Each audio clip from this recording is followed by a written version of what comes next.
Treksploration. Hello, Treksplorers, and welcome back to Treksploration. I'm Albie.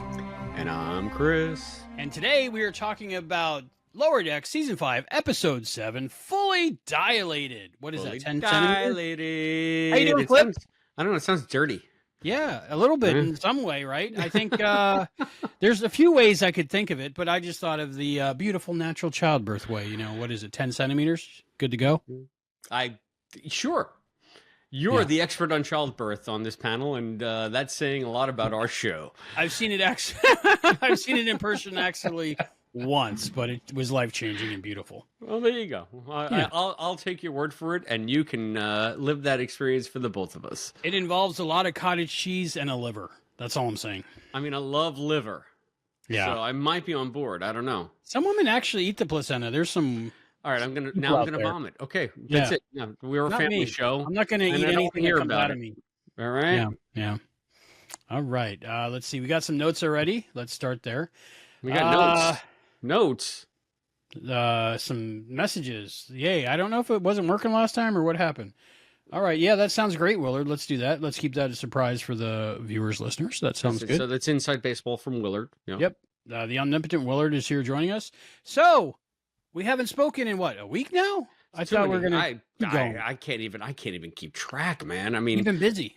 Yeah, I've been busy. You've been busy. Things have been happening, and then all of a sudden we're 3 episodes behind. Oh no, wait! This might go out in like way in the future, and here we are, like 20 minutes late for this episode that just aired 15 minutes ago. It just aired 15 minutes ago. Yeah, that one.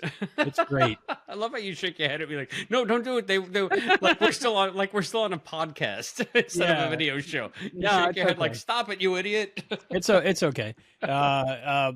Yeah, we got a little behind. It was Thanksgiving and holidays, so and live episodes. I don't know why they do that to us, but I'm not complaining. You know, so we're talking about Fully Dilated. When's the last time you've been fully dilated?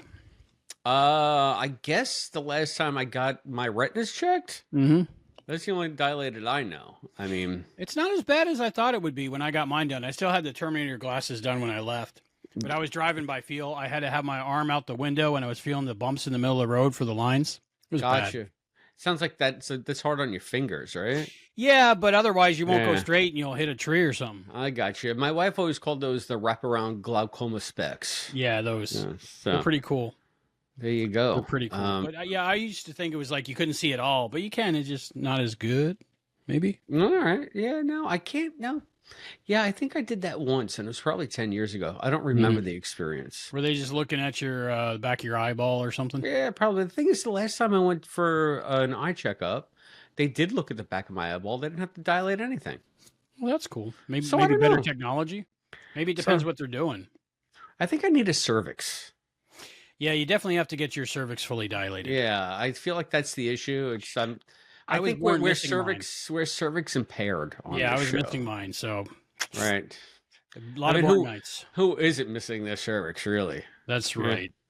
So before we get this episode started, what are we talking? We're talking fully dilated cervixes. I'm here for it. You know, I love it. We're talking about Fully Dilated Season 5, Episode 7 of Lower Decks. Original air date November 28th, 2024. Written by Andrew Muth. Sounds directed by Megan Lloyd. Megan Lloyd. That one I can say. Andrew Muth sounds about right. Megan Lloyd is the directed by. Big D Don says that's 2 different kinds of doctors. And Linda says, ew. Who's Big D Don? That is one of all. One of all. How He's you doing, joining us tonight? And Linda's saying ew.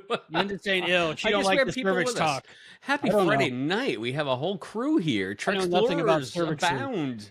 We have an embarrassment of riches. It's not like we're talking about mucus plugs or anything. I mean, soon though. Soon. It's coming. I mean, when's allergy season? Maybe April. Yeah, you just take some of that allergy medicine, you'll be fine. There we go. Makes you sleepy though. All right, Christopher D. Philippus, or like I like to call you, Flip. Could you give us the episode synopsis for Fully Dilated? I can do that. I wrote this one. Yeah, I would love episode synopsis by me. The Cerritos is sent to close another dimensional fissure detected by an observation buoy, one that leads to a reality with a purple Enterprise D. Tendi is anxious to brief Captain Freeman and the command crew with facts she's amassed regarding the fissures, but Freeman says, put a pin in it. She wants to decide who will be chosen to fill the vacant senior science officer slot first. Tendi is angling for it, but T'Lyn reveals that she is also. This sends Tendi into an uncharacteristically petty and jealous spiral where she starts to see T'Lyn as her competition instead of her friend. But forget about that. The Cerritos has detected some tech from the Purple D on the nearby planet Delmar 3. Delmar is a pre-industrial society, and the tech could cause a breach of the Prime Directive. So Mariner, Tendi, and T'Lyn are selected to lead an away mission to retrieve the tech before it disrupts the planet's natural development. There's one catch. Delmar's core has a unique property that causes a time dilation. Every second on the Cerritos is the equivalent to 1 week planetside. Thus explains Boimler, who for some reason is in charge of the transport. Also, he and Rutherford are sipping ostentatious cocktails because plot.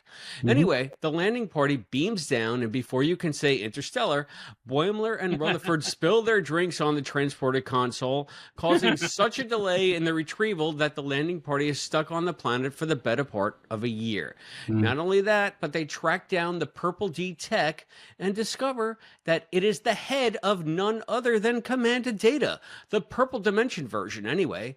Hijinks ensue. Tendi is obsessed with the outsciencing. I'm sorry to say that again. I knew I was going to. And we're live. And we're live. Come on, man. I want to monetize these one day. Tendi is obsessed with outsciencing T'Lyn. T'Lyn is obliviously competent in going native. Mariner decides to go all inner light, but spends the majority of time in jail. Anyway, Boims and Ruthy clean the console, beam up the landing party, and Freeman makes both Tendi and T'Lyn joint senior science officers at the suggestion of Purple Data. The end. This time. For that time, on Star Trek Lower Decks, Season 5, Episode 7, with only one F-bomb so far. We're doing great. 9 minutes in. And no, that's not the official time. It's like 4 minutes in official It'll be the only one, I promise. Okay. Okay. So did you use the word petty on purpose? Did I say petty? I don't even remember. I wrote this like 5 days ago. I was thinking Laura Petty from Star Trek Voyager, Gravity. Because that's what this was aping a little bit. I had no clue. I know that they said something about a Voyager planet, but as you know, I have not seen the majority of Voyager. So yeah, that's a good one. You know Tank Girl, right? She's on that episode. Yeah, I know Tank Girl. And it's Tuvok, and I think Tom Paris, and maybe the Doctor. And the return of Tuvix, right? Tuvix is on that one too. Oh, the return of Tuvix. I can't wait for that one. And you were there. The Wrath of Tuvix. That's what I want to watch. There we go. Star Trek Voyager 2, The Wrath of Tuvix. Oh, in another timeline, in another dimension. Star Trek Voyager movie. Tuvix. Could you imagine how good that actor Tuvix would be as like the villain? And we get to see his chest and everything like that. And he quotes Shakespeare. I'm all for Tuvix chest. I tell you what. Tuvix. So when's the last time you saw a Purple D? I mean, look, I was watching a movie just last night, but never mind. I mean, again, I saw a Purple D one time in real life. I didn't understand it. You have to any context on that? I mean, I'm happy to leave it there. We can no just context, leave it there. No context. Kind of like you left the Purple D right where you found it. Exactly. You just don't touch Purple Ds. That's like Sunny D. Is that different? Maybe that's in a different. I mean, that's again in another dimension. In the Purple D dimension, it's perfectly fine for the kids to be going through the refrigerator and finding the Purple D. Are there purple? Are there Purple Ds? Are there Purple Sunny Ds? Do they just stick to the one flavor, or do they? I mean, maybe when they're on Jogging Boner Planet in that galaxy, did they mention that in this episode? I think it was this episode. She said it was some Eloy level BS. Did they say Eloy? I mean, Eloy is more. I call them Eloy, but they're not Eloy. I mean, I don't know. They're whatever that stupid planet is. Whatever they call them. JBP. Yeah, Justice. So they reference Justice. There were so many references that I couldn't keep track. So what's your first impression of Fully Dilated, Christopher D. Philippus? This was somewhat of a departure, and I felt like it was a pleasant dalliance. I liked most of what I saw in this episode, even though I did take it to task because there are just some things that don't make sense, or just because they needed to facilitate some of the stuff that helped the episode actually happen. But beyond that, I mean, I have one big gripe, but I can save it. But on the whole, first impressions, this is a perfectly enjoyable episode of Lower Decks. How about you? I was not spoiled at all on this episode, so when Data came on and Brent Spiner Brent Spiner spoke, then that's when I popped, because I was just like freaking out because I love Data, and everybody loves Data, right? It's when anytime Spock's on something. But when Data was on screen, I like lost my mind, and I couldn't believe it, and I was like, yes, finally, this is awesome, I love it, and so that made it for me, and then all the references I enjoyed, the inner light, and they put so many references in there, so I popped for each one of them, and the story was cute too. So positive outlook on this episode.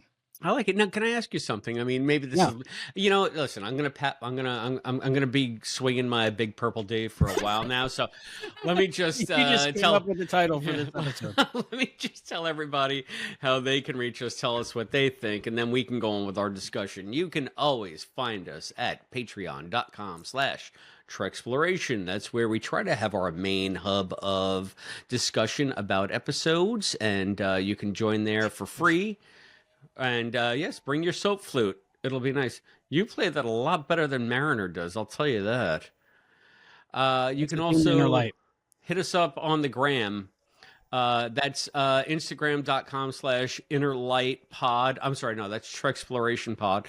You can email us at TreksplorationsPod@gmail.com. You can find us on Blue Sky. Is it Blue Skies? Mr. Blue Sky? Blue Sky at bluesky.social. Shining at me. Yeah. So just, it's on the link tree, on our contact page, on our website. On the website, which is Treksplorationscom. Go find all that crap here, all that crap there. Not here. We're not here. We're there.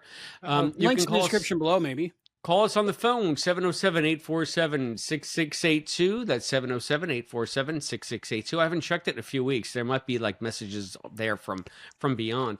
But that is a good way to get to us. You can also send the stuff at our P.O. Box, P.O. Box 542, Bayport, New York, 11705. We are apparently on Twitch, where you can see us playing video games. Not really. One time, but that wasn't live.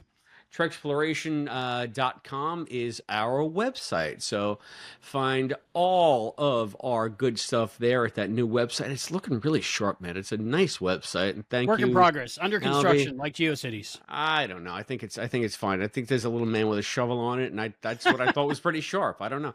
And we want to thank our existing crew of intrepid Treksplorers. They are our Cadet Listen Linda, our Lieutenant Commander Scott Seligman, and Cosplay Dad.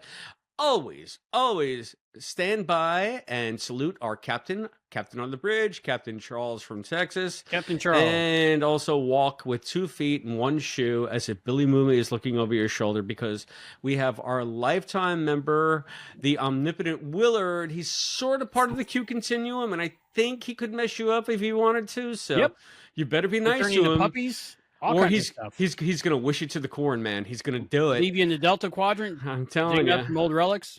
And we also just want to thank our free patrons as well, the people that are on the Patreon site who are just following us. You don't have to be a financial supporter to go there and join the community. And you can always also, right here in the comments on YouTube, tell us what you think. On our YouTube channel, it's youtube.com/@Treksploration for those that were listening on the podcast feed. Although you're probably already a member at Patreon and YouTube if you're hearing us from then. So we did get some feedback. It's not about us. It's about something new in the Star Trek universe. Before we go to feedback, we got a comment from Big D Don. One of all, he says, "That's beautiful, Al. What key is that?" It's skeleton key.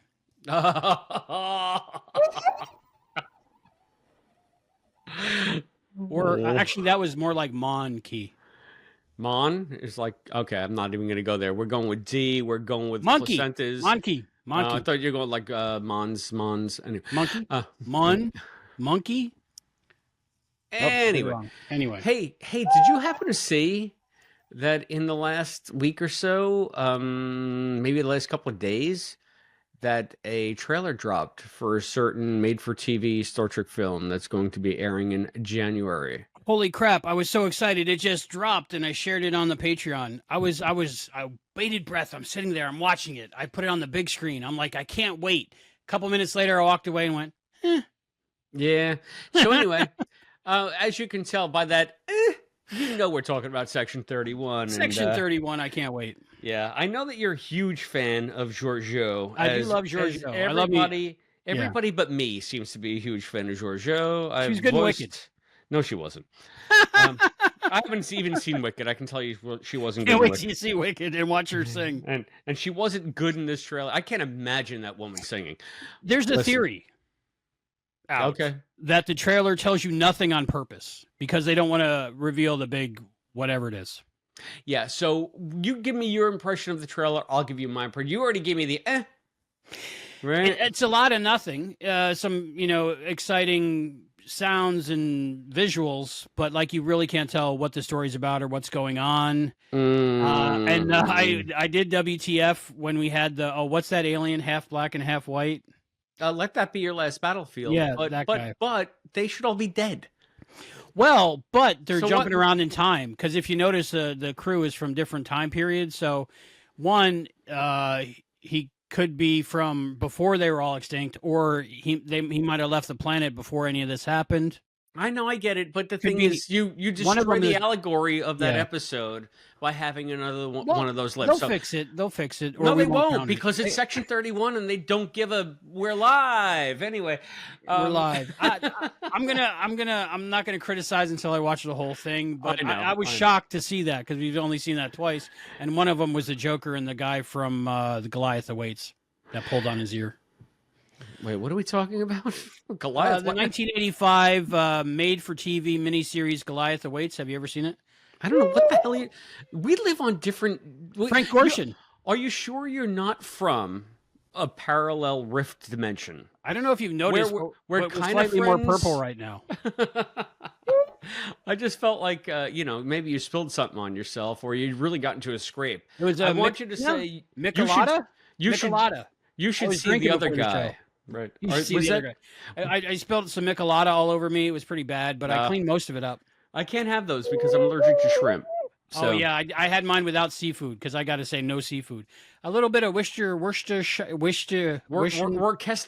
I could deal with the fish in that, or with a little bit of Caesar dressing. I could deal with the fish. No other fish. It's got the alige. That's got the good stuff. The la leche, the anchovies. You love it. La Licia, mi amiga. I made good time of my 2 years in isolation. I'm telling you, that looks like it's been 3D printed. It has. It was one of the first things we 3D printed. Albie got a 3D printer. I knew that we got a 3D printer. And are you playing a pig? It kind of looks like you're playing a pig. I am playing the pig. Okay, playing the pig. Yeah, all right. It's a pig and it's a ocarina. As is so often in life, here I am playing the pig. Rennie wanted to print an ocarina, and she printed one, and then I printed one for me because I was like, that looks like fun. She's pretty good at it, and then I practiced all during watching Lower Decks. So I tried to match. Beckett Mariner's. You're better than Mariner, actually. So I worked on it. Yeah, 3D printer. They're fun. Gotcha. So Captain Charles says of the Section 31 trailer, I am definitely not one to say something is or is not. I argue constantly with the Star Wars purists, so I refuse to be one of them, but this one I worry about a little. Again, we've seen about 2 minutes of the entire production, so who knows what the whole product looks like. But that said, if this is to occur in the, quote, lost era, where's my Excelsior class ships, my maroon uniforms with the flap? We shall see. And just to give my, in case you didn't get the gist. Yeah, I didn't get your impression. I'm thinking you loved it. All sound and fury signifying nothing, my friend. It seemed like a middling episode of Quantum Leap Season 1, where there's just a lot of lights going off and nothing really happens. But, so that's Captain Charles. And Charles, I agree. I wanted to see at least one Monster Maroon, but there wasn't one. Not yet. Again, not yet, but maybe by the time the end of it comes. Although it's kind of like a pilot, the way they're talking, like they're all willing to do more if people like it. From the reaction, I think it's right behind the new Snow White movie. So I don't know. The new Snow White movie. I've only seen. Haven't heard about that? No. Oh, yeah. All right. I'm going to fly to Florida and knock that thing out of your hands and then fly back. I knew I'd get there eventually. Okay. You son of a bitch. Lieutenant Commander Scott Seligman says, I can no longer define what Star Trek is, but this doesn't look like Star Trek to me. I feel like it's generic sci-fi. But I agree. A generic sci-fi with a woman who somehow won an Oscar that doesn't seem to be able to speak English beyond reading it phonetically off of a cue card. So, hey, I couldn't speak Chinese other than reading it phonetically. But you're not an Oscar-winning performer in China. I could be in a slightly more purple dimension. I mean, no, I don't even think, even with the biggest purple D in the world, you wouldn't be able to pull that off. If I had a purple D big enough, I could do anything. If I had a purple B big enough, I would sting your purple D and make it even bigger. There's a B on your hand. Listen, Linda writes, Cadet Linda, hi Linda, we saw your unboxing. It was great. Hope you didn't mind we pirated your video. Woo! She writes, I'm glad it's a movie and not a series. And that makes two of us, but don't jinx it because maybe they will make this into a series. I don't know. I think if the fan reaction is strong enough and everyone hates it, then they'll make it into a series. Yeah, but I think if we pretend to like it, maybe we won't get a series, but it might be good. I don't want to trash it before I see it. It's unfair. I kind of want to trash it before I see it. I don't know. I know it's unfair, but it doesn't. I gotta go back to exactly what Scott said. Listen, I have my own idea of what Star Trek is. But this did not seem Star Trekky to me in any way. I've said that about Lower Decks a couple of times too, and this season is don't do it. This season has surprised me in many, many ways. Yes. In very Trek ways. I can't see this Lower Deck film being any more than a dumb shoot 'em up that wants to be Guardians of the Galaxy meets Suicide Squad, the James Gunn version. I got that feeling. They're going for a Gunn vibe. They're going for a James Gunn both vibe of those here. Things. So, I do too when James Gunn is doing them. Yeah. Not when Akiva Goldsmith Could you imagine? Yeah. That would have been great. Yeah. I think James Gunn would have done a little bit better job, quite frankly. The director, we can't pronounce his name. He's directing it, so Olaton Asa Discovery. I don't want to say it wrong, but I'm just incapable because I'm not intelligent enough. But so we'll get some of those rolly shots that you don't like. Oh my God! Can we make my camera upside down? Let's do me upside down. Can we do like a 360? Can you do that in post? Just do like a 360 pushing on me. It just takes another half hour out of my life. So we'll see. We'll see. I could barely get a fish picture in a video, so we'll see. Oh wow! Did we wind up posting that? It just finished exporting like an hour ago, and I didn't upload it because I didn't want to take my bandwidth for the live. God damn it! I gotta write a description, don't I? It had so many. It had so my many. Work is never done here in Treksploration. Why do I gotta write descriptions? Last time show, I think it was last week. Riverside, the recording platform we used, was all glitchy, so I actually had to remake all the videos before I made the project. Again, it was a hassle, but it should be up tonight. I'm gonna upload it tonight. Sounds tedious. Yeah. We have a couple of comments. Omnipotent Willard said TrekMovie.com has a breakdown of the trailer, so we might learn some more stuff there. I did watch the Trek Culture one with Sean Ferrick, and I got a lot out of it. He said, I was going to get a 3D printer this year, but it's going to be a major purchase next year. It'll give me more time to perfect my 3D modeling. Absolutely. Very cool. Good for you guys. You know what I'm never going to get? A 3D printer? Or a purple D. If I had a purple D, I'd go see a doctor. I'm just saying. And then I'll be like, doctor, I'd go see a movie producer. Doctor, I have a purple D and I'm missing my cervix. Please help. I'm going to hold out my squishy bloody placenta and say, will this help? Yeah, the reason I got a 3D printer obviously is to play and make stuff, have like a replicator. But Linda says, I wonder if the carpets match the hull. That was a funny part of the episode. I love that one. I wanted to print a robot for one of Rennie's classes. She had a nature and engineering robotics class in her school. And for extra credit, we were going to try to 3D print the robot from Wild Robot. I think her name is Roz. If you haven't seen Wild Robot, check it out. It's awesome. Roz is one of my favorite Frasier characters. So. Exactly. I think she might play the voice too. I'm not sure. But Perry Gilpin? I don't think it's Perry Gilpin. My friend with a 3D printer just couldn't do it in time. So, and then the one that I've been looking at a lot went on crazy Black Friday sale. I was like, now's the time. And plus, with like the impending shortages of everything starting in 2024, I might need to print my own anything, All right. Well, I might be hitting you up to print me stuff. You got it. You want to see what Serenity printed for me? Yeah, sure. This is the first thing she printed for me. Oh, that's beautiful. It's actually a keychain. I can see the little hole in top. Yep. So I'm going to string that up to my keychain. I might paint it. I'm not sure yet, like a silver or a gray. So maybe a matte silver. Everybody that is watching, maybe or gold, listening on the podcast feed, it is Albie holding up Starfleet Delta, a Command Delta from the original series with the star in the middle. Looks pretty good. Yep. So, and I got other things to show you tonight, but my favorite so far, besides the keychain, which is a lovely gift from my daughter. Yes. I give everybody permission to punch out now, because it's just going to get worse. You can't if you can get to me in my space station. I mean, you know what? That space station is called the Inner Blight.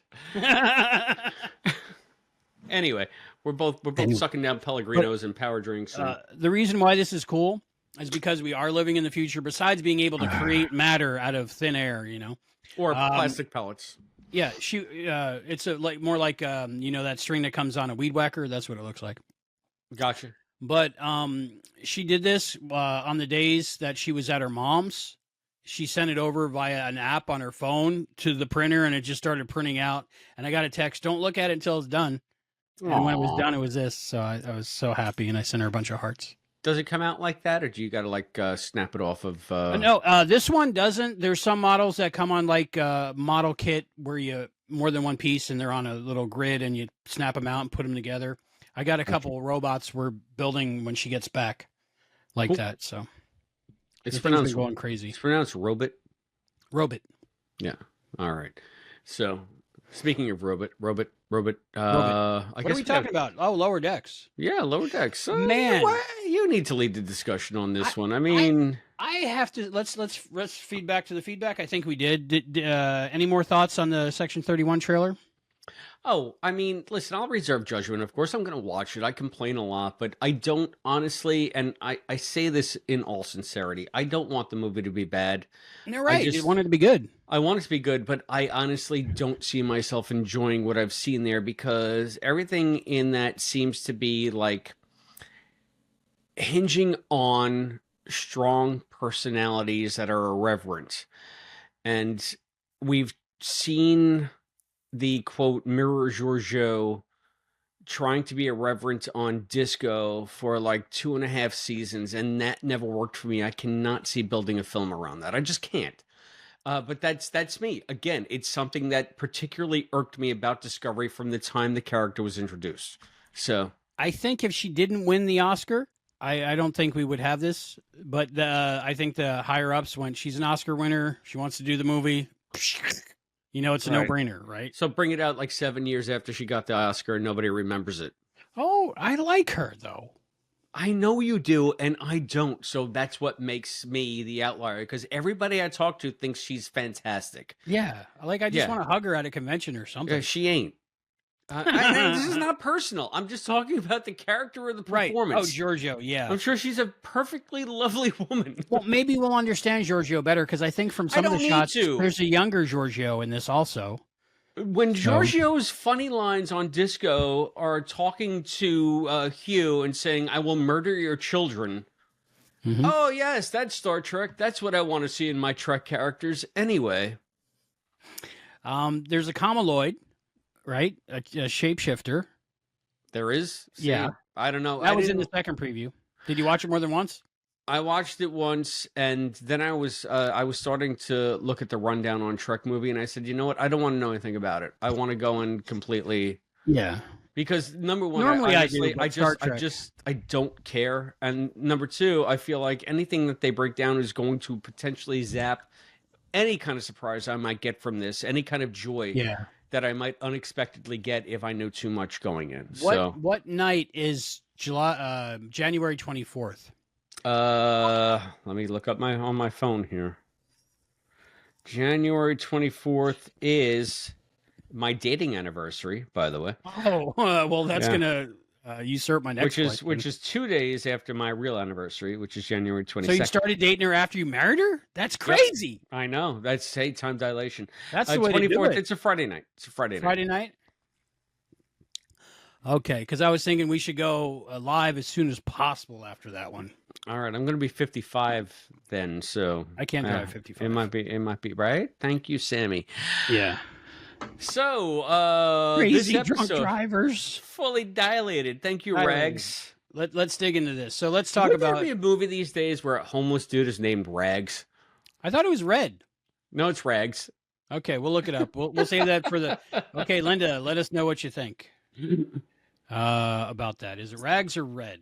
I think it's Red Taylor, the guy that was the mayor in 1955. That was Silvery Bilson. Silvery Bilson. He's going to clean up this town. Exactly. Omnipotent Willard said, and the 50-year-old who started earlier that he's not stated earlier that he's not dependent on his phone is the one who grabs it and checks the date. I'm not, but I mean, it comes in handy. It does. It's like a watch. It's really fancy. Right there, and you were too busy dicking around with your little flute. I'm sorry. You were too busy purple D'ing around with your little flute. I got the silencer on for you. Okay. It's somehow not better. All right, let's talk about this episode, Fully Dilated. Fully Dilated. This was another little departure episode, right? It was completely different than anything we've seen on Star Trek. I couldn't help but think of Interstellar. I know I mentioned it in the in the synopsis, but I really liked that time dilation thing. If you haven't seen it out there listening or watching, go watch the movie Interstellar that came out 10 years ago at this point, and then come back and watch this, because it really was one of the better parts of that film. That film was actually really great. I rewatched it again just for D's and giggles. It was on Paramount Plus, as a matter of fact. Really? And I just put it on to put something on, and then within 10 minutes, I was completely sucked in, and I watched the whole thing. So it's a great film. Did you cry at the end? I cried at the end. Maybe. I don't have the daughter thing. Hey, Roll for Tarako is joining us. He says, hello, old chums. Ruffalo Taco! Woo! Ruffalo, I saw on, I think it was the Instagrams, that you posted some miniatures that you made for your latest tabletop role-playing game. And nice. You are a GM above GMs. You really go all out, my friend. So if anybody who's listening, watching right now live, just tell us what you think of Interstellar. What do you say? Ruffalo Taco, I spilled Michaelitas on myself. Yeah, it was a mess. Yeah, Ruffalo asks, for those who can't watch us on the YouTubes, did Albie just come back from a car accident? He is smeared. Albie, he always goes the extra mile. You said I missed something in the last show that you did that I didn't pick up on. Oh, I don't think it was the last show. I think it was the Big Goodbye episode. You're listening to that, and you couldn't understand why I was making fish references the whole time. Oh yeah, wow, that was a while ago. But yeah, we were both wearing ties, right? Weren't we? Yeah. Black and white. Oh, I was watching it because I released that best of episode because of Thanksgiving. I got you.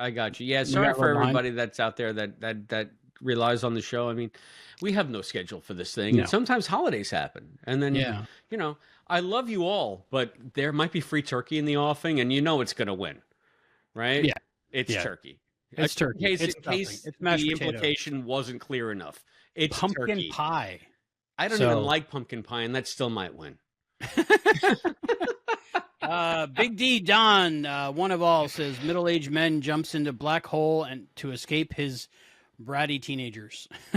I guess that's his take on Interstellar. All right. Was that Matthew McConaughey? It was. All right. It certainly was. All right. And it was the guy from The Martian. What's his name? Matt Damon? Matt Damon. He shows up towards the end. I just watched The Martian for The Martian. The 85th time. It's a great movie, but the book is 1,000 times better. I disagree. Did I send you that? I forget. You sent me Artemis. Oh, did I? Did you read that yet? I got through about 2/3 of it, and then I put it down. And then you also sent me Hail Mary, which I haven't read yet. Hail Mary's probably better than Artemis, but Artemis is a great audio book. That's why I'm looking at my shelf here. There it is, right there. I got Andy Weir, Project Hail Mary, and Artemis. You got me those two. They're right there, and The Martian is probably in a box somewhere over there. Of all of them, I wanted Artemis to be a movie starring Rosario Dawson because she does the voice in the audiobook. And I want every movie to be a movie starring Rosario Dawson. Right? I could be biased. They had her costume from Clerks 2 when I went to the Kevin Smith comic book store in Red Bank, which was awesome. So I still haven't seen all of Ahsoka. I can't wait to do that. Yes, you have. No, I haven't. I mean, just watch that. Anyway. Let's see. Ruffalo Taco says the sleeping with the fishes references. I remember that episode. Yeah. So if you haven't seen that best of episode, I think it's Best of Trek and Tell Volume 1. I was just like, it's been like 8 days. The algorithm's going to, hurt us. And then people are asking when's the next show. So I just put together something. And when I watched it back, because I just assumed it was funny stuff because you and me. But when I watched it back, I just laughed the whole time. So it worked out. Okay, good. Hail Mary, Ruffalo Taco says, Hail Mary keeps on turning. Artemis keeps on burning. All right, then. All right, yeah. But they're making a movie out of Hail Mary with Ryan Reynolds, I believe. Oh, then he's just going to be Ryan Reynolds in it like he is in everything. Yeah. Well, it's definitely a character that is Ryan Reynolds anyway, so good casting.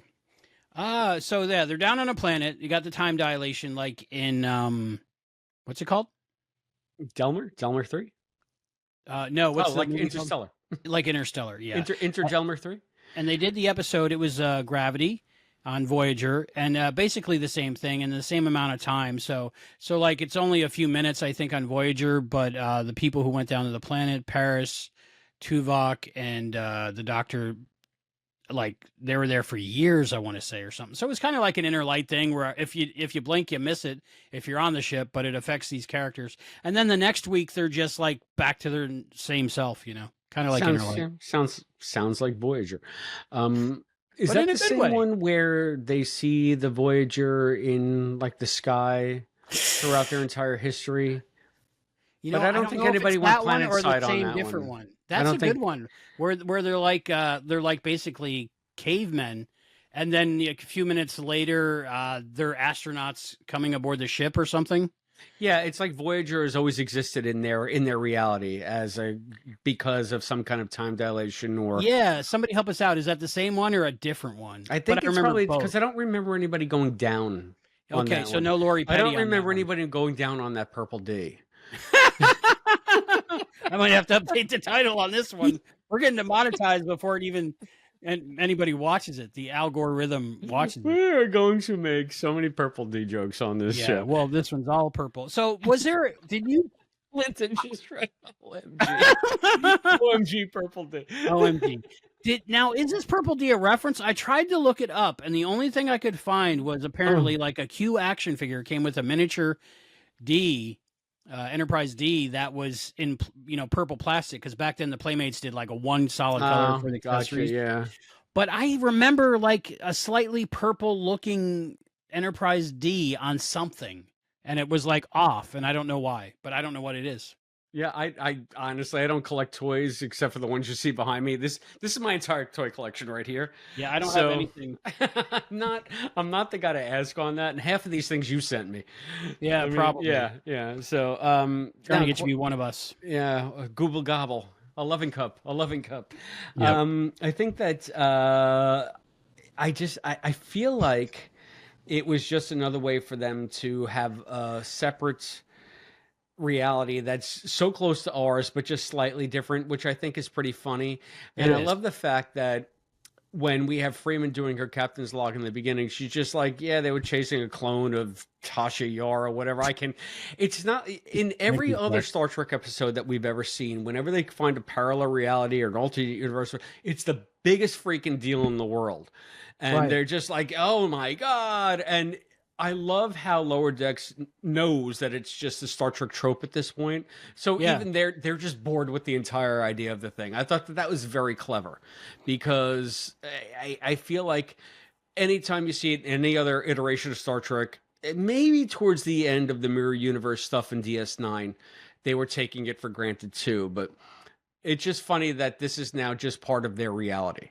They call out the trope and they're bored with it, and I think it's just great. Yeah.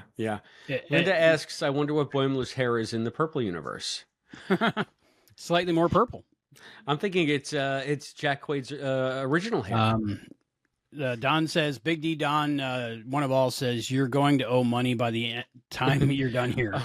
We're talking about monetizing the YouTube feed. Yeah. Ruffalo Taco says Q has a mini D. Can we call Big D Don Purple D Don for this episode? Purple D Don, you got it. All right, Purple D Don. There's the theory I saw, because I was looking for references to the Purple D. Don't Google that, by the way. And I'll do what I like.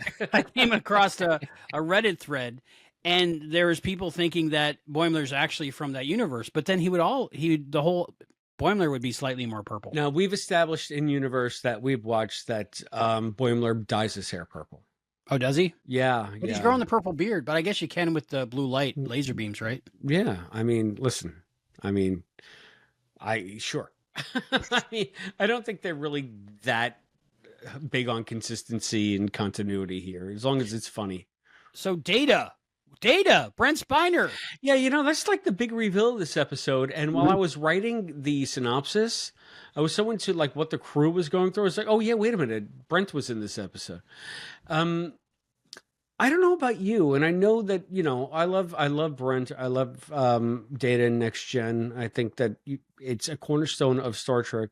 Seeing him here was nice, but it wasn't like wow to me. It wasn't like a giant wow moment. It's just maybe because Lower Decks integrates all of the Star Trek universe so often that just seeing Data show up here was kind of like seeing Rom and Lita show up in an episode, or seeing Kira and Quark. That might have been the same episode. I'm not sure, but I feel like they embrace the entire universe to the extent where it's just natural to have a crossover like this. I think the only real crossover that made me go squeeze was when Boims and Mariner showed up on Strange New Worlds. So I still popped because I'm kind of mourning, because what if this is the final season of Lower Decks? So what if it is the final season of Lower Decks for now? But everybody involved, other than the people financing it, and putting it on, want to do more of it. So I think Mike McMahon will find a way. You remind me of that time when I went to a Quantum Leap convention in 2009. And the guy on stage encouraged everybody to keep writing their Quantum Leap fiction.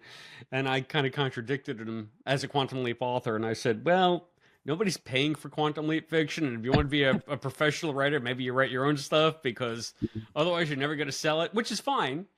But I feel like you're in that area. Like, unless there is a studio behind it, Mike McMahon can say whatever he wants. He can go places and talk to people. He doesn't own the IP. I don't know. He created it, so I wonder why. How? He's playing it somebody. I created foreknowledge. It doesn't mean I can read it on the internet or have an audiobook of it. So that person that you told to go off and write his own thing, he wrote a movie that was a Quantum Leap episode, and it takes place on a train. Oh, yes. It was a very good movie, by the way. Source code, yeah. Scott Bakula even says, oh boy, in it. So yeah, I didn't know that until Matt told me live on that show there. So yeah, it's up on the other channel if you want to go check it out. Yeah, it goes by real quick. Yeah. Didn't realize it. But so I guess he made more money than if it was a Quantum Leap episode anyway. Linda says fully functional Data. Yeah, I love the references, and it's weird. It's like they're super famous, and Beckett's a fan of Data, but it's like they either read the logs or they watch the surveillance video. Because are they really going to log about like Data being fully functional? I don't know. Yeah. Is there a real world reason for this? I feel like yeah, I've heard theories. Maybe it was my friends on that Star Trek podcast. Maybe it was you, saying it's almost like Star Trek is a show that exists in their universe, even though they're living in that universe. So they're as geeky about it as we are. Mm-hmm. Yeah, I don't know. Like I got to think like Lieutenant Commander Data is like a class at Starfleet Academy. Yeah. So you got to know all about that stuff, but. I mean, and there's a chapter in the curriculum about him being fully functional. It really is the opposite of Kira.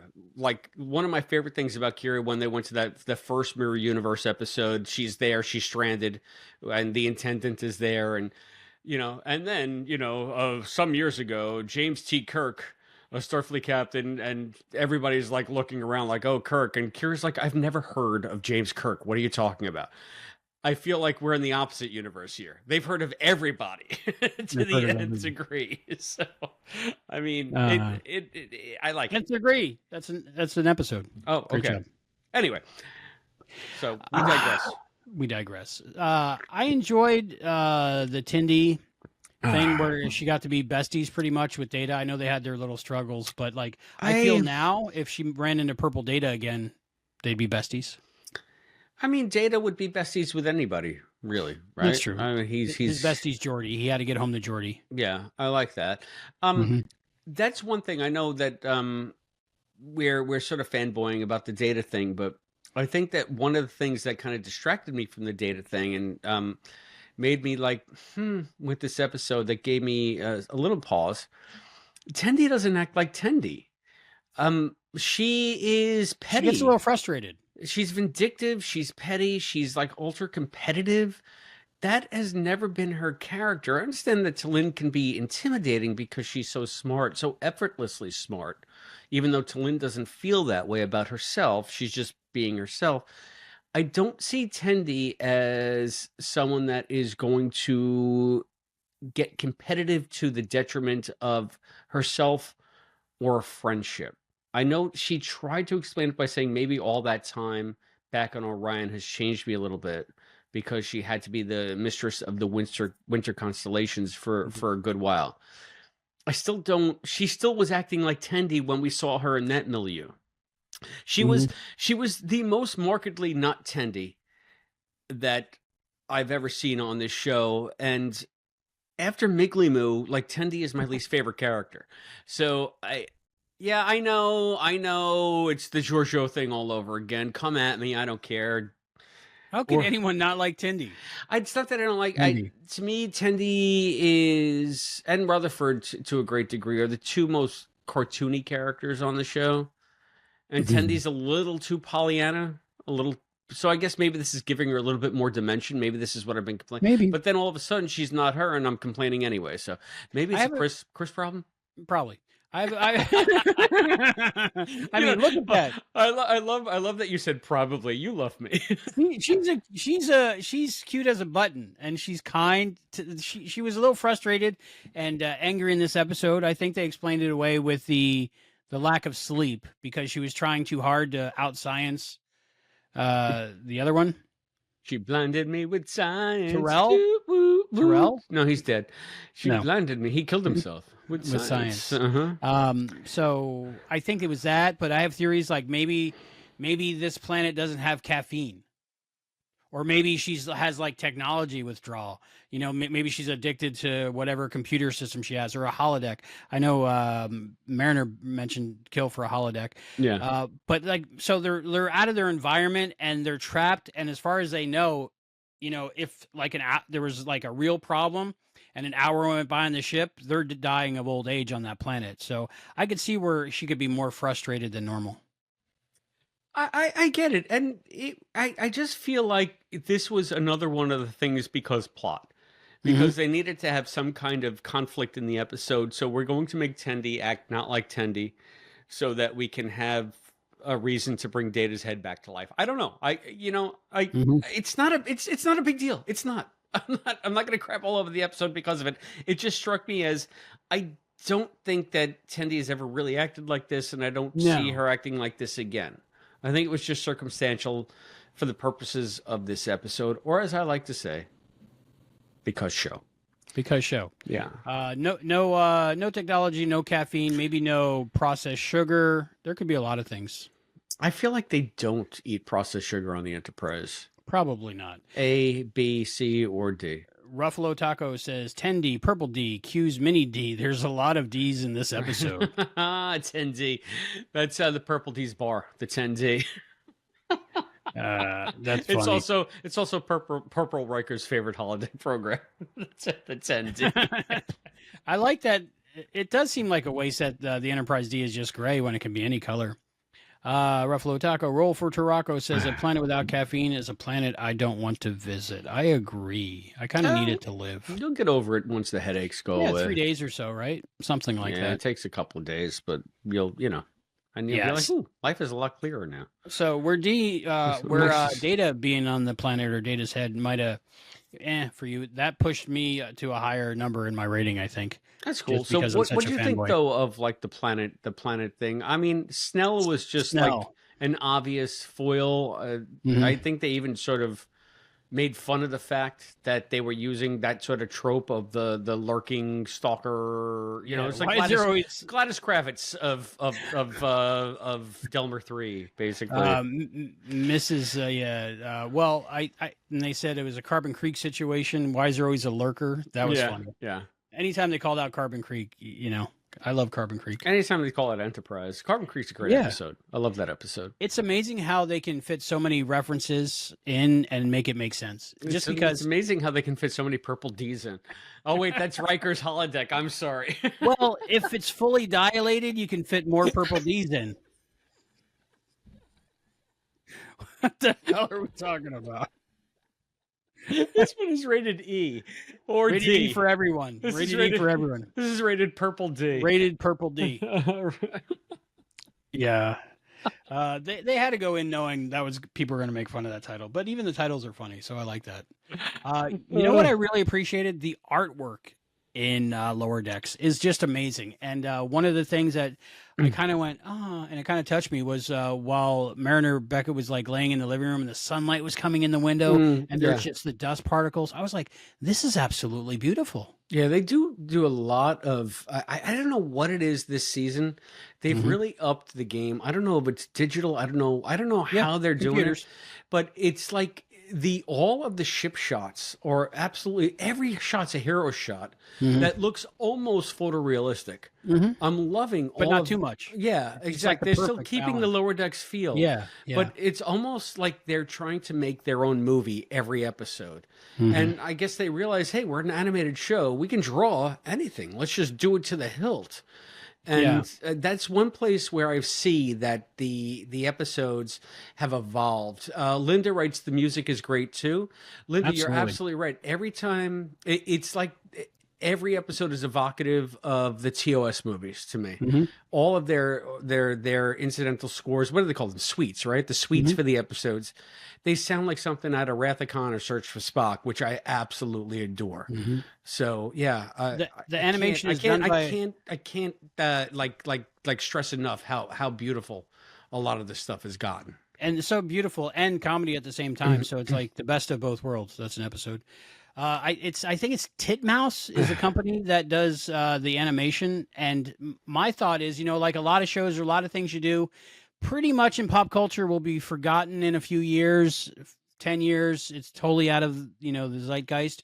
But I think they know with Star Trek, this is going to be around for a long time. So they might just go the extra mile to make it that much more special. Yeah, Titmouse was the studio that also was instrumental in producing Venture Brothers, which is my all-time favorite cartoon, which was a takeoff on Johnny Quest. And it reminds me of the way that show evolved over the many seasons that it had.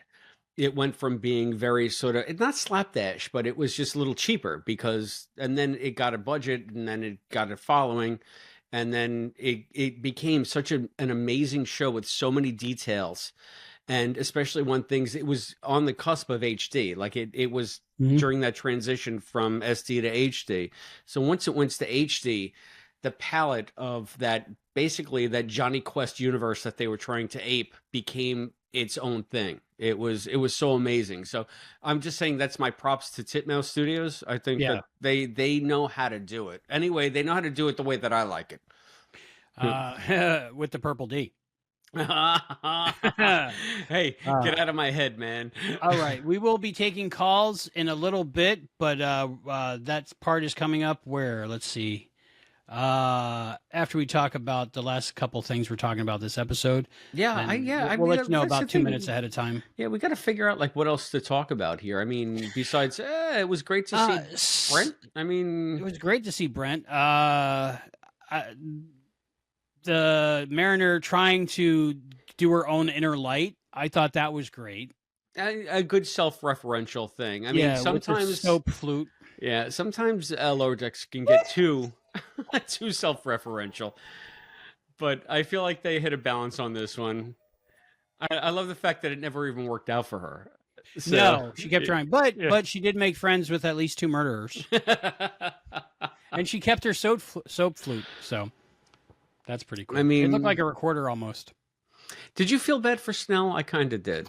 I did. What did you think about that? Because at first I thought he was going to be like the big villain of the episode until Mariner just hit him with a mop or a broom or something.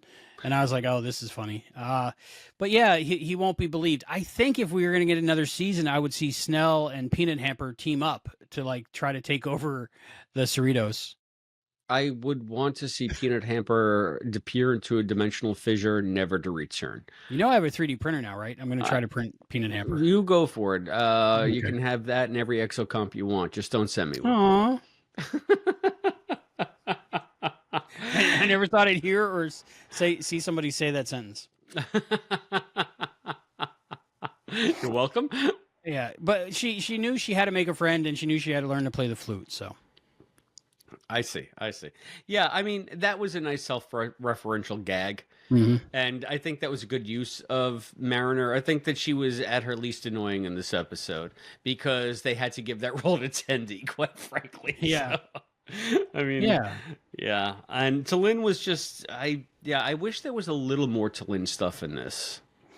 Yeah, T'Lyn was just going about her business, doing the logical thing, and she was succeeding in making the fruit and the hair tonic, and it seemed to all work. Don't forget, I think the windmill. The windmill. Oh yeah, I like the line where she said, "Oh, and we're rich." Yeah, right. Because she grew these great big grapes, and Mariner said she's got huge melons. I laughed with that one.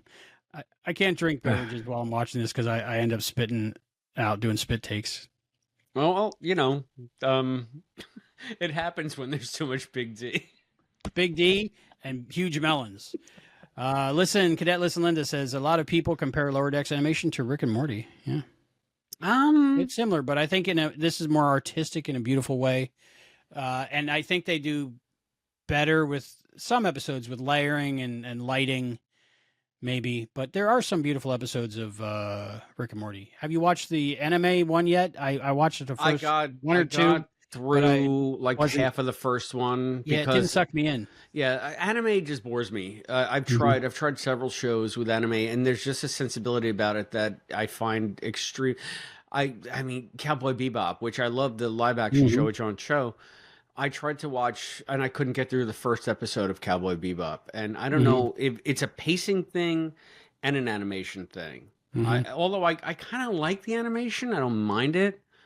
But at the same time, there's just a storytelling sensibility that I don't grasp with anime. It always winds up boring me. So, but again, I've had this discussion with the beautiful John Irons. I mean, he loves so much anime, and he's trying to get me into a few shows. I've given one of them a chance, and I still couldn't make it through the first episode. I like some anime. He loves Avatar: Last Airbender. That's like his jam. He's like, you gotta watch it. And I really tried for about 45 minutes, and I couldn't do it. So I watched a lot of Pokemon with Rennie. So some of those are good. I like my favorite's Magikarp. My brother loves Dragon Ball Z. That's his jam, man. He loves it. Yeah. But let's see. Okay, everybody, anyone wants to call, you can let us know and call us up. And this is the time we're going to be taking phone calls, and then we'll be doing some other things that we normally do after that. Yeah, tell us what you think of Data's head. Yeah, we want to know about your purple D, but don't show it live, please. John says he loves Cowboy Bebop, but he gets what I'm saying about pacing. Yeah, I watched the first few episodes of the live show, but I don't remember. I fell off. I really enjoyed the live show because it was unlike anything I had seen up to that point, I guess. And I like John's show. But, I mean, the supporting 100%. Cast was fantastic, too. So yeah, the lady was pretty. That's all I remember. I like Pretty Ladies. John show. Yeah. Yeah. So, and it looked Firefly-like, so I think that's why I checked it out. Firefly-esque, yeah. Yeah. A little bit Space more Cowboys. Rough and tumble, exactly. Yeah, so anytime there's a space cowboy, I'll check it out. Space Cowboys. All right. So we're at the call-in sections. I guess I should announce it earlier. I'm a grinner. I'm a lover. Did we miss anything about this episode? Well, let me see. So we have the funny thing is when I did the rundown, I did such a slapdash job because here's my plot points, everybody out there behind the scenes. Are you ready?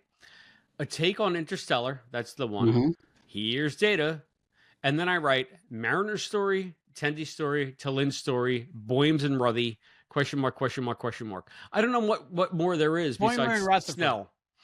That was funny. Even though in real time it was only like a minute or so, it was still hilarious every time they cut back to him and they were screaming and trying to wipe the Michaelitas off the thing and licking it and getting shocked and commenting on how it tastes because somebody didn't wash their hands. And just seeing them both shirtless and, if you didn't know, covered in blood or something. It was just a crazy sight. And the thing is, like, you got to think in real time, if 1 second is equivalent to a week and they were only down there, I mean, objectively, not even, like 7 months. So under a minute. Yeah, it was under a minute in Boimler and Rutherford time, but because you got to figure 4 seconds is a whole month down there. If they're down there for 7 months, that's like 30 seconds. 4 times 7, right? What's that? 35? Let me do the math.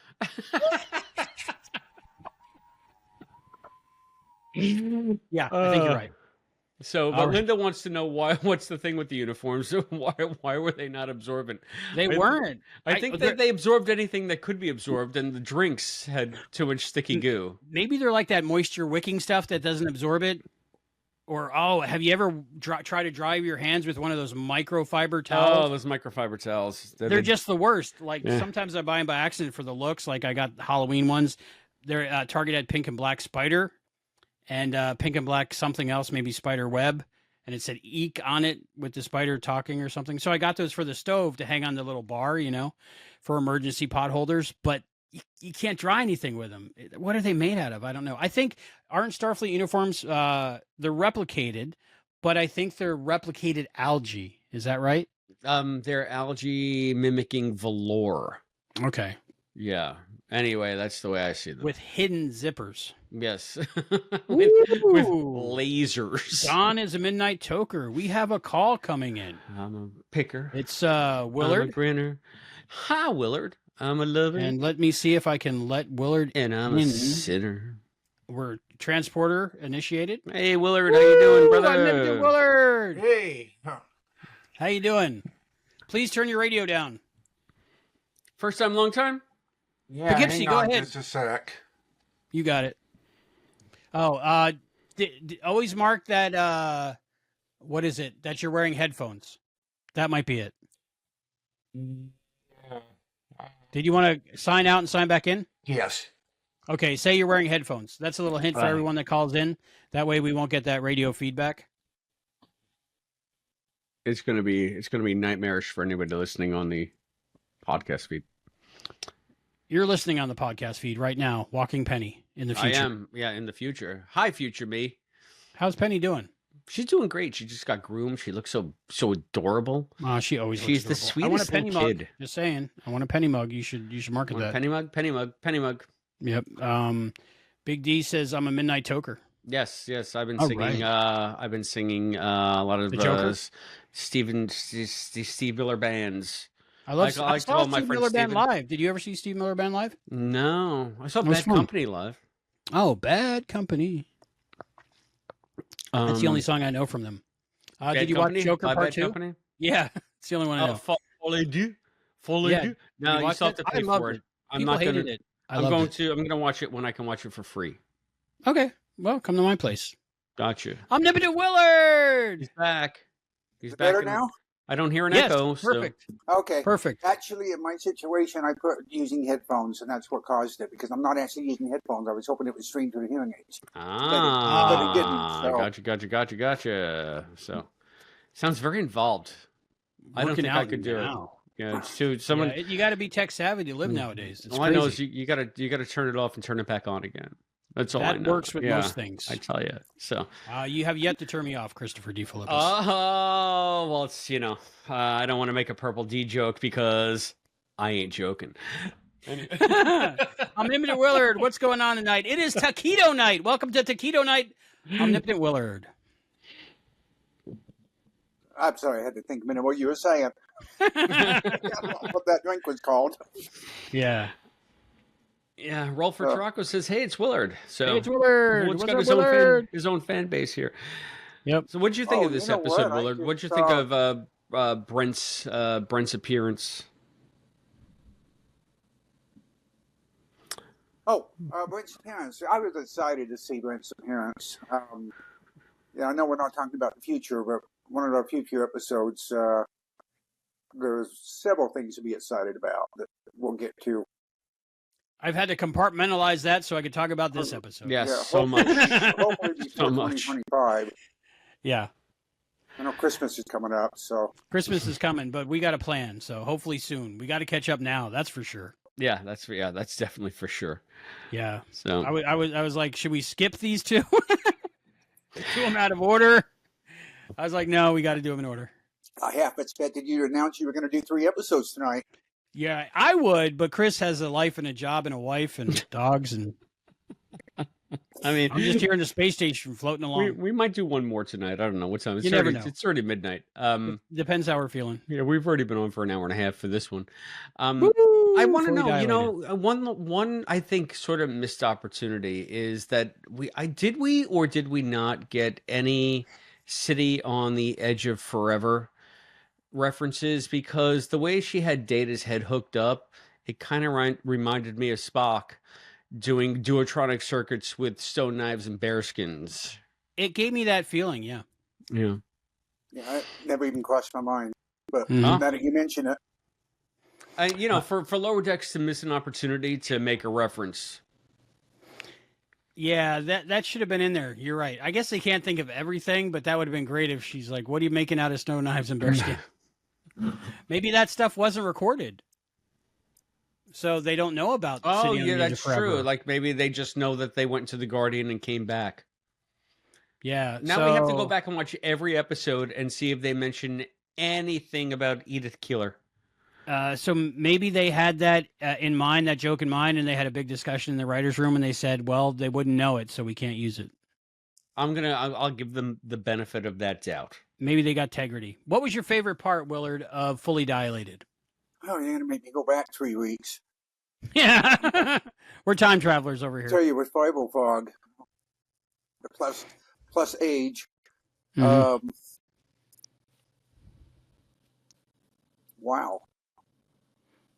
Well, huge melons? I can't really say favorite parts, but I think for me, just much finer. Just more just him being in it. He sounded a lot like Data from that time period. Yeah, he did really good. You know how like some people sound older when they're older? He didn't really to me. And I was going to mention that, but I also think that there seems to be different processing or vocal synthesizing when it comes to doing an animated show. Everybody's voice sounds a little bit different than it does on a live action show. I don't know why. I feel like Jack Quaid sounds like Jack Quaid no matter what I hear him in, but Brent sounded a little different in this. But that's not, I don't know if it's because he's older. I just feel like there is like whenever I hear somebody voicing something, they always sound just a little bit different than they do in a live production, or like an actual filmed production. I don't know what it is. If anybody out there knows the phenomenon that I'm talking about, feminine phenomenon. Phenomena. Well, I know Linda is calling, transporting aboard. Oh my goodness! This is the second time we've had. Oh, the first time we've had two callers. And I can hear myself. Poughkeepsie, turn down your radio. First time, long time. Is it really Linda, on? Oh my God. Yeah, you have to say you're wearing headphones. I said I was wearing headphones. You have to say you're not wearing headphones. Oh, okay. Oh, not wearing headphones. I gotta take my headphones My fault. Not wearing headphones. I gave the instructions completely opposite, in a slightly more purple way. Did you want to hang up and call back? Yes. Please do. Yes, thank you. Now I get why you guys are so quick to get me to hang up. Did you hear? No, you heard it, didn't you? Didn't you, Willard? You heard it. Not at all. It's taquito night. We're partying. Yeah, I didn't hear the echo when I called the first time. Right, but you heard our echo on Linda's. I heard it this time. Ooh, we have a caller. Listen, it's Linda. somewhat Cadet, maddening. listen, Linda. Better. Hey, Hello, Linda. I can't hear me, so yeah, much better. Yeah. Okay. So, how you doing, Linda? Nice to see you. I'm good. So my question was what you guys thought of the shared science officer position. Oh, you know what? That's a good question. I thought that was the stupidest. I thought that was terrible. I love it.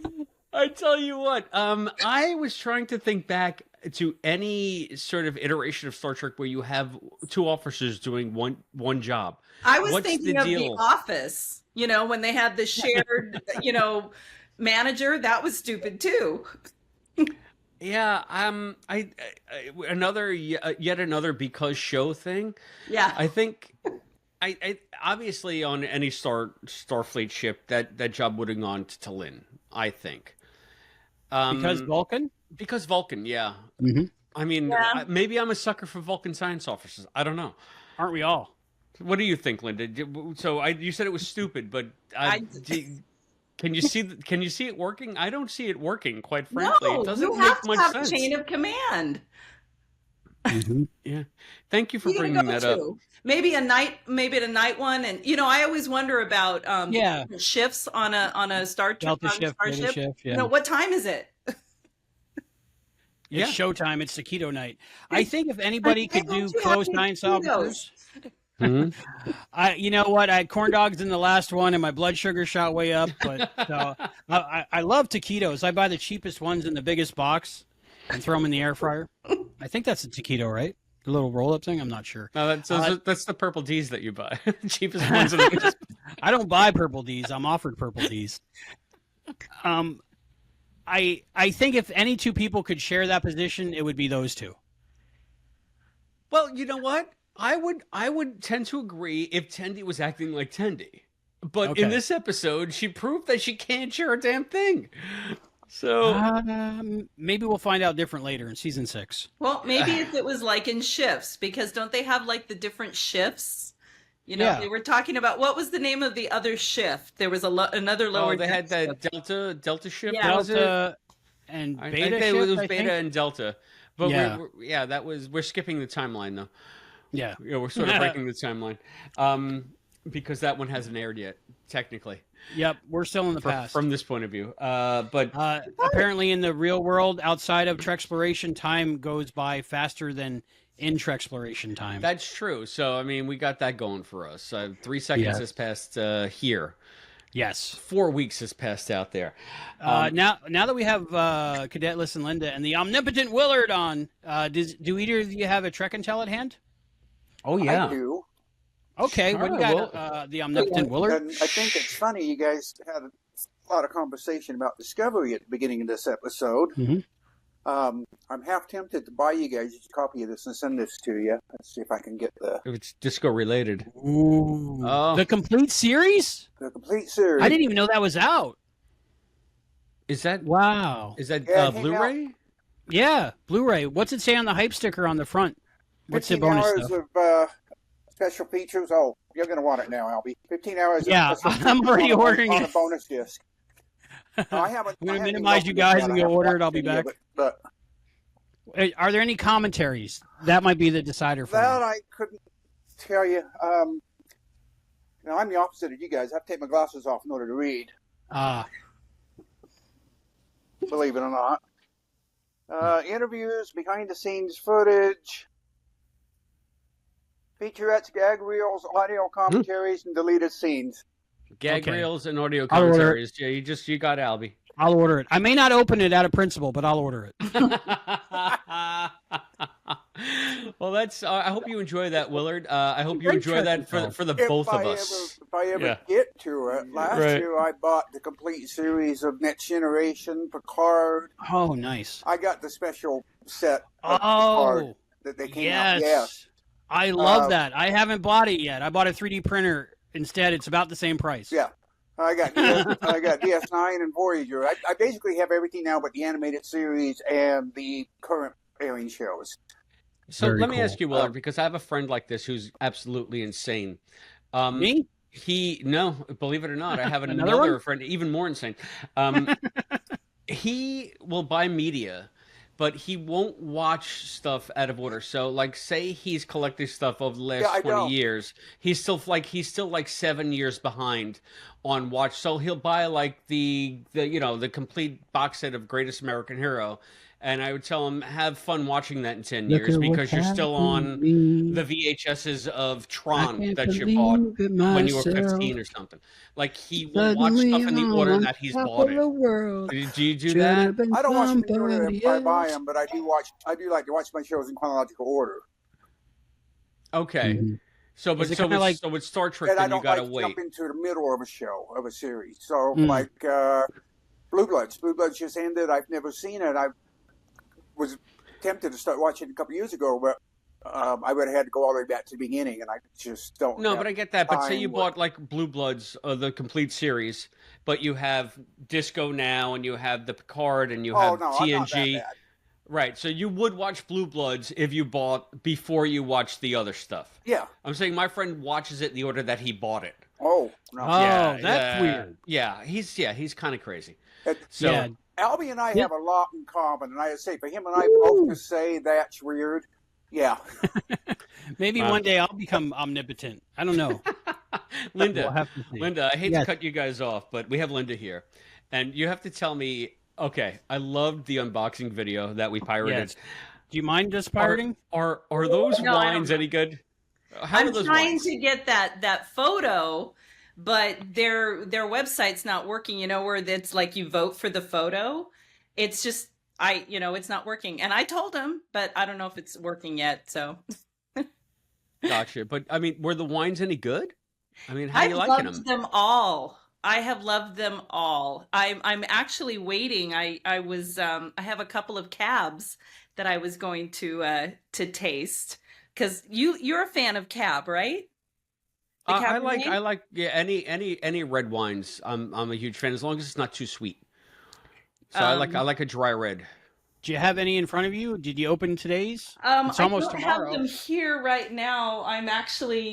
I'm drinking something a little different right now. I have my your purple tea it's blue. It's the blue one. The Romulan Ale? Romulan Ale, that's what it is. Gotcha. Cool. That's some good stuff. You don't even know what it's called. I might have some Romulan Ale. I did have some tonight. It was a Gewürztraminer, which is never heard of that. That's very sweet. It's like a German. I think it's like a German white, right? Yeah, and it is sweet. It's almost a dessert wine, but it has a little too much acid in it to be a dessert wine. But it's not like a Sauterne sweet, but it's like Sauternes with a little bit of an acidity after. Anyway. Earthy undertones. We're going to have Linda and I going to have a sort of we sort of know what we're drinking, but not really podcast, right? The blue one with the Gewürztraminer. There's some acid, I think. My favorite part of that unboxing was red wine. Red wine. Yeah, red wine. Red. Was there a red shirt, red wine in there? Yeah, I know. That's what they should have done, huh? Yeah, red shirt wine, exactly. I'm still waiting. I'm like, okay, is 17 going to be Enterprise? Because I'm noticing that the numbers are coming along. Data was number 8 Data. So then the Space 9, 17. I'm thinking, is that the Enterprise for 1701? Maybe. But is it a mix of different types of wines, or is it all like reds? Okay, there's reds and whites. There was a Sauvignon Blanc. I love a good Sauvignon Blanc. I actually did some tasting, and I posted that on the Facebook. So cool! I'm not sure the face page, like Albie likes to call it, the face page. The face group. We'll be pirating that in no time. Don't you worry. The face page. That's really cool. I don't really drink much. I think I had 4 drinks in 2024, and they were all in the presence of Christopher D. Philippus. Yeah, I have that negative effect on people, mainly because if they want to hang with me, I'm drinking. So anyway, yeah, Albie. All right. Well, I haven't had an Impossible Burger until I met you, so that's true. It goes both ways. Yeah, purple. Tyler. One thing that they do, I do notice that when they give you the food pairings, they also have a vegetarian option. They always nice vegetarian option. Nice. My daughter would like that. So, but I'm not going to buy her the wine. I was going to say, when you ply Rennie with wine, I don't think the vegetarian option is your biggest challenge. She has 3 advent calendars right now for this year. She's got the Wicked one, the Friends Jigsaw Puzzle Day one, and the Home Alone one. All right, we gotta come up with a Treksploration advent calendar. That's a cool thing. There's a next gen one out and a Borg cube out. Yeah, those are the ones I know of. All I know is you got a 3D printer. We got to figure something out. I mean, we can't print anything. We got a year to figure it out. Print a purple D and put it in there. Ordering the filament now. I got 2 things to order tonight: Discovery and purple filament. Advent After Dark is what this is. I don't know. I'll have to shut the camera off for that print. That's more adventures. No, more misadventures, my old friend. Misadventures. The misadvent calendar. Anyway. All right. Did we ask Linda her favorite part? Oh yeah. What's your favorite part of the episode? I know that you hated the joint officer thing, but what did you like best? Let me see. I think my favorite part was does the carpet match the hull? We were all thinking it. So out loud a couple of things here. Yeah, I love the thing like we're talking about Purple D the whole episode, and I'm thinking, that might be a little too rude. Anyway, everything's purple in that dimension, right? Just slightly. And I did like that they mentioned Carbon Canyon. I don't always get all the references. There's so many, and it's like when I do get one, I'm like, oh, there it is. And I had just watched that Carbon Canyon or that Carbon Creek I love that one. Episode. So I was like, I get it. I get it. Oh, cool. That's always that nice ending where she says, you told me to tell you a story. So we don't know if it really happened or not. Do we? Was it ever established? It did happen because, spoiler alert, she brings out her grandmother's purse. She had the purse. Yes. Oh, I'm getting chills. So, does anybody have the purse from My Enterprise husband was convinced, no, that was her. That was actually her. It could have been. I was thinking that. Because she's older, right? No, well, T'Pol's young for a Vulcan. But she's only like 100. That was like what, 300 years, 200 years before, 300 years before? Yeah, so probably I think not. That was like Strangers from the Sky territory there. What, there could have been a time travel thing? When you guys start talking about this last episode, so I'm not going to bring it up now, but yeah, What episode? What do you mean? What are you talking about? This was the last episode. Listen, Linda. That's right. Yeah, time passes differently here. Yeah, I didn't go through any kind of time portal or anything. We're not in any alternate universes. Yeah, to quote a certain bartender from a different franchise, time is funny here. So,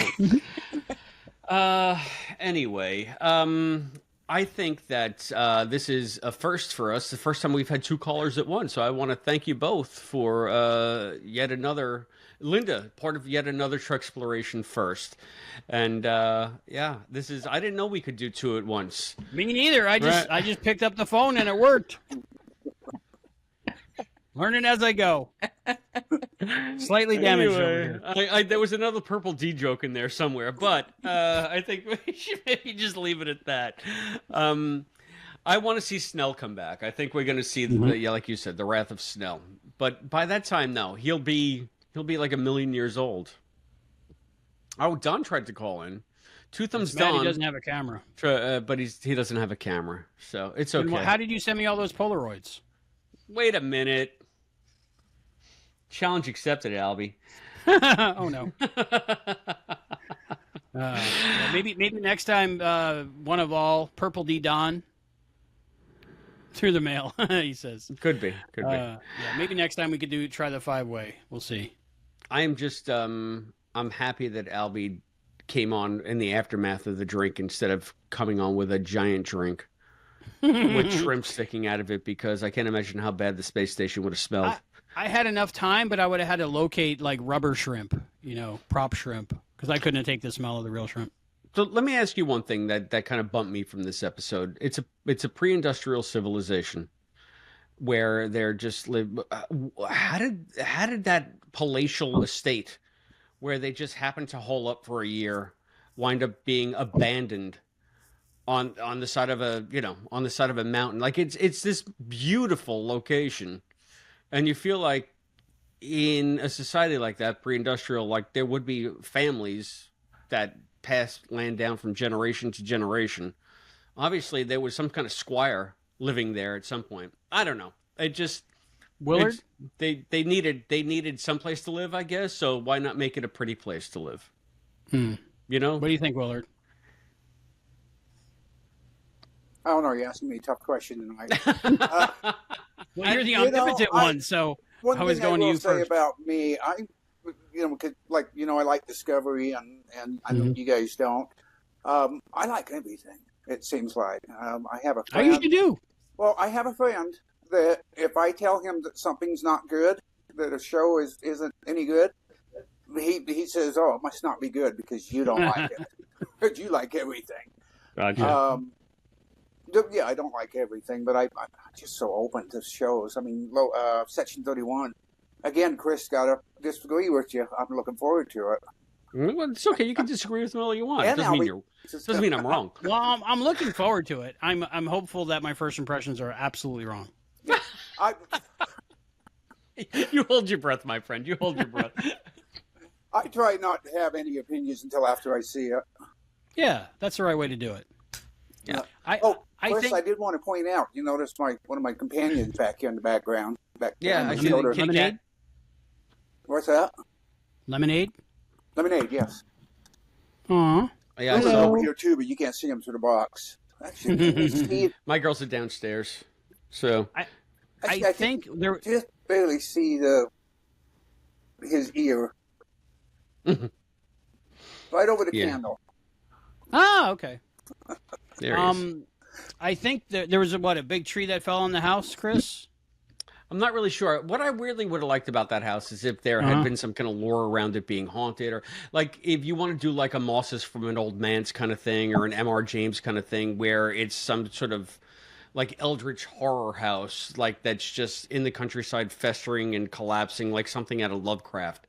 I think that would have made it. But again, the episode's not about that. So, right. And I'm a real estate whore, so that's why it kind of bumped me. If you see just like a big, beautiful piece of property like that and nobody living on it, there's got to be a reason why. Well, no, there doesn't.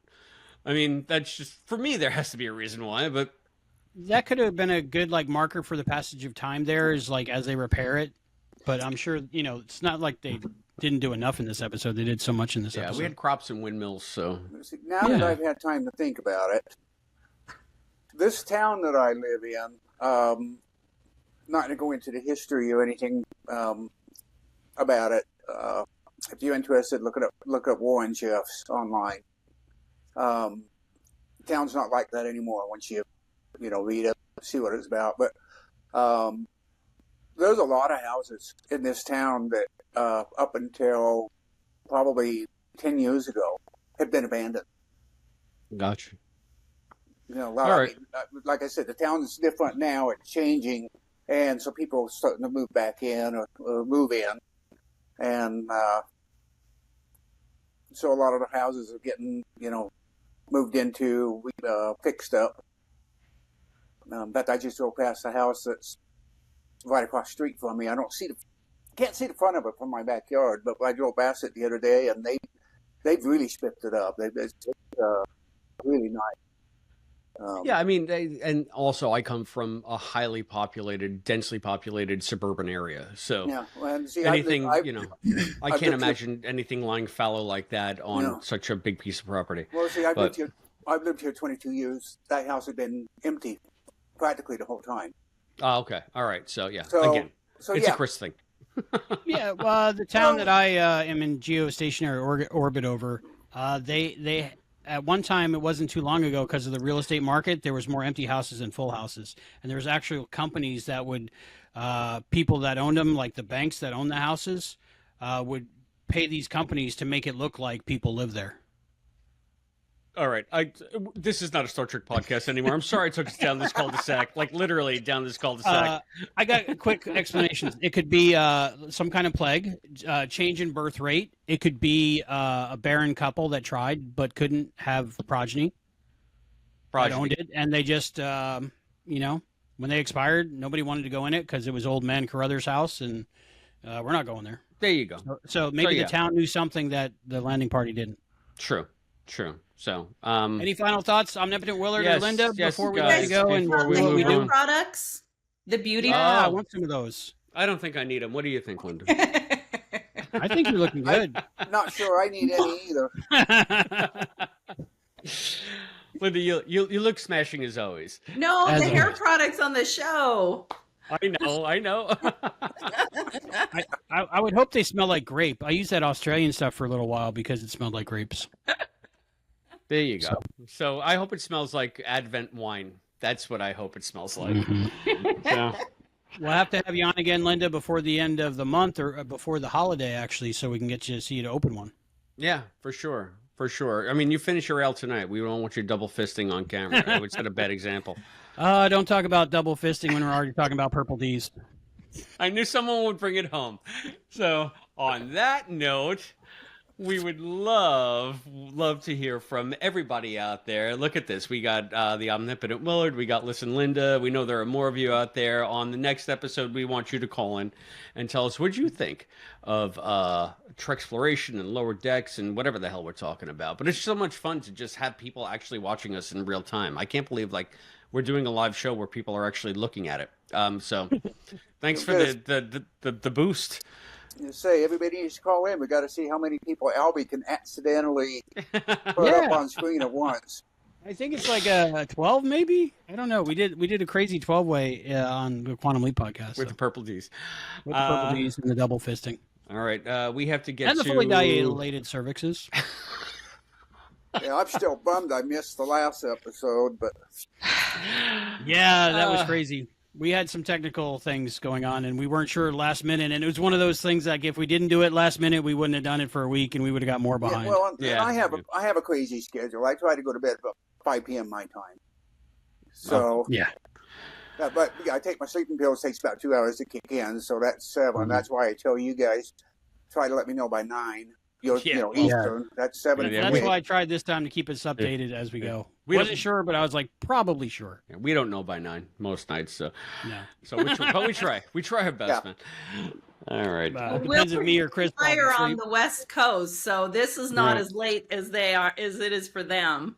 Yeah, Linda's actually day drinking right now. So. I'm an hour ahead of you, Linda. So, but like I said, you go to bed at 7. Yeah. I live on West Coast time, and I work on West Coast time. My job, it's a global job, and they have us pick a time zone, and I always pick L.A. So that gives me 3 extra hours of sleep in the morning if I have to wake up. Like you ever wake up. Anyway. Sometimes. I woke up, what time? 2:30 p.m. today. And, okay. All right, we're gonna let you guys go. We're gonna let you guys go. Can do the thing. We gotta do the thing. We really with appreciate you calling in. Make this a recurring thing, please. We'd love to have you on again and again. And thank you so much. Good night, guys. Good night. Good night. Wow. Wow, right? So cool to have Listen Linda and the omnipotent Willard on. They're always delightful. Wow. They are. Yeah. They're lovely. They're lovely. They're always bringing something new. Linda cracks me up. I don't know why. She's the best. She tickles my fancy. Oh boy. I think that, are we up to what, Trek and Tell, or? I think we're on the Trek and Tell. You got a Trek and Tell? Oh, Big Purple D Don is going tonight. Good night. Oh, good night. Yeah, he does a real job. He works the human hours. I do have this. From what I understand. Ooh, yeah. You might as well open it now. Should we wait? Rennie. Should I wait for a show like a daytime show when Rennie's around? There's no guarantee. I gotcha. The schedule. So, but she watches this show religiously. So okay. Well, before we do that, who's your episode crush? My episode crush. Did I write it down in this one? There's no new people. Oh, yeah. Slightly more purple data. There you Brent go. Spiner. 100%. Purple Brent. And your favorite part of the episode, we already know, is the big huge melons. Purple D. Purple D.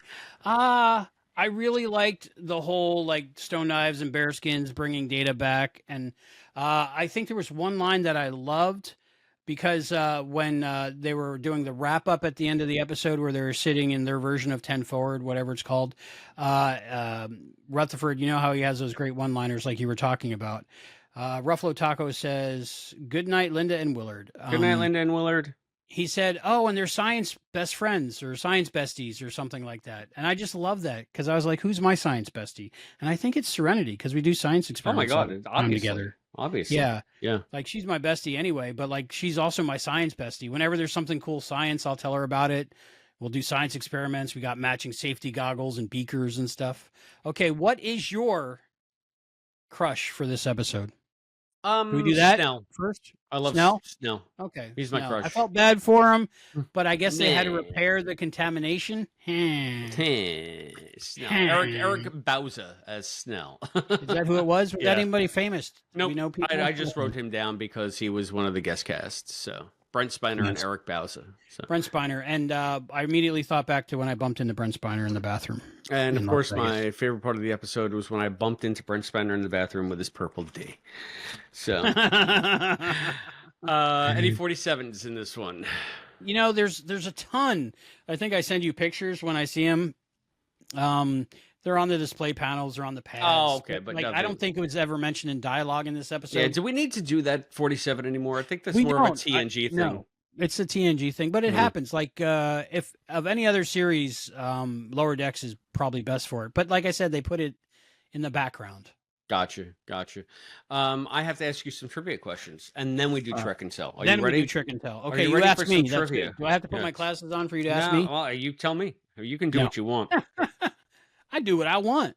I do what I want. I know we haven't read this one, so are you ready? You ready, Freddie? I'm ready. You got me for 3 questions. 3 questions in the Deep Space Nine episode, What You Leave Behind.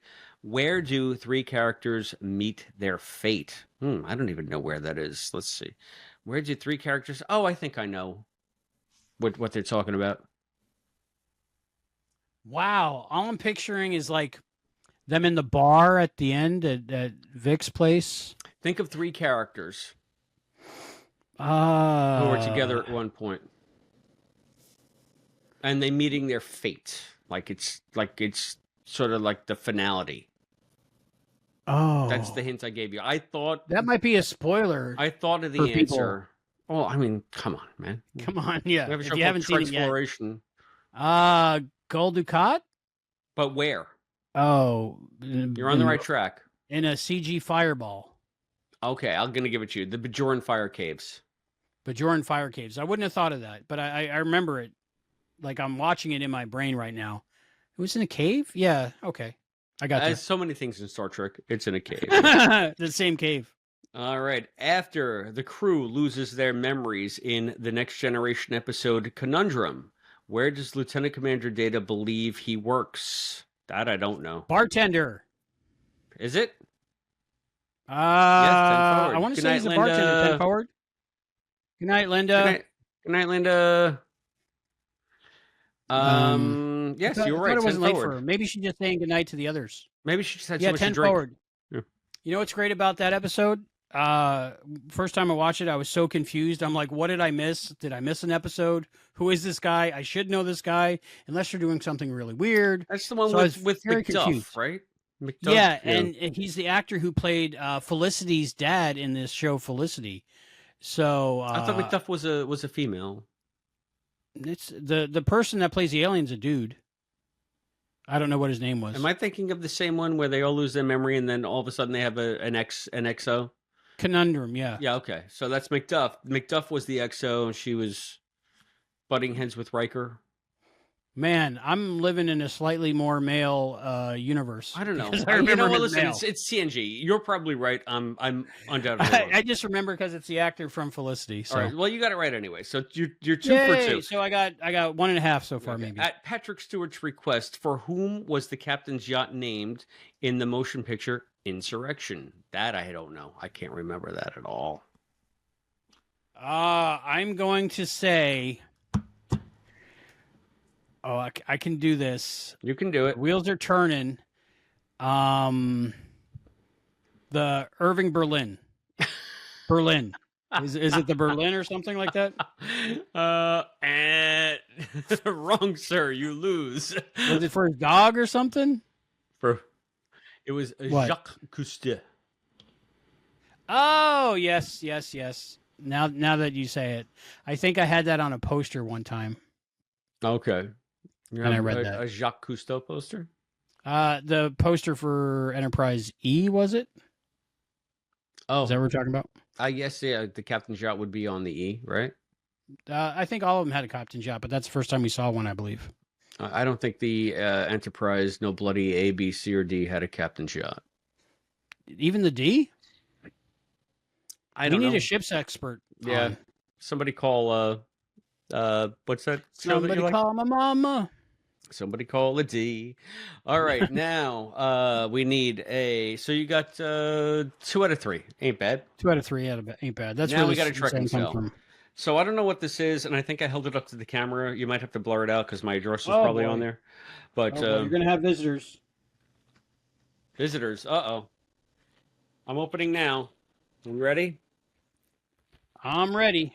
This came from Albie and Serenity. It feels a holiday like gift. I thought it had at least a 50 or a 60. Oh, I love it. I absolutely love it. Look, see, that's what was in there. It's the greatest. Wow. It says remove to expose adhesive. That's from the They put your garbage in the packages with them. That's funny.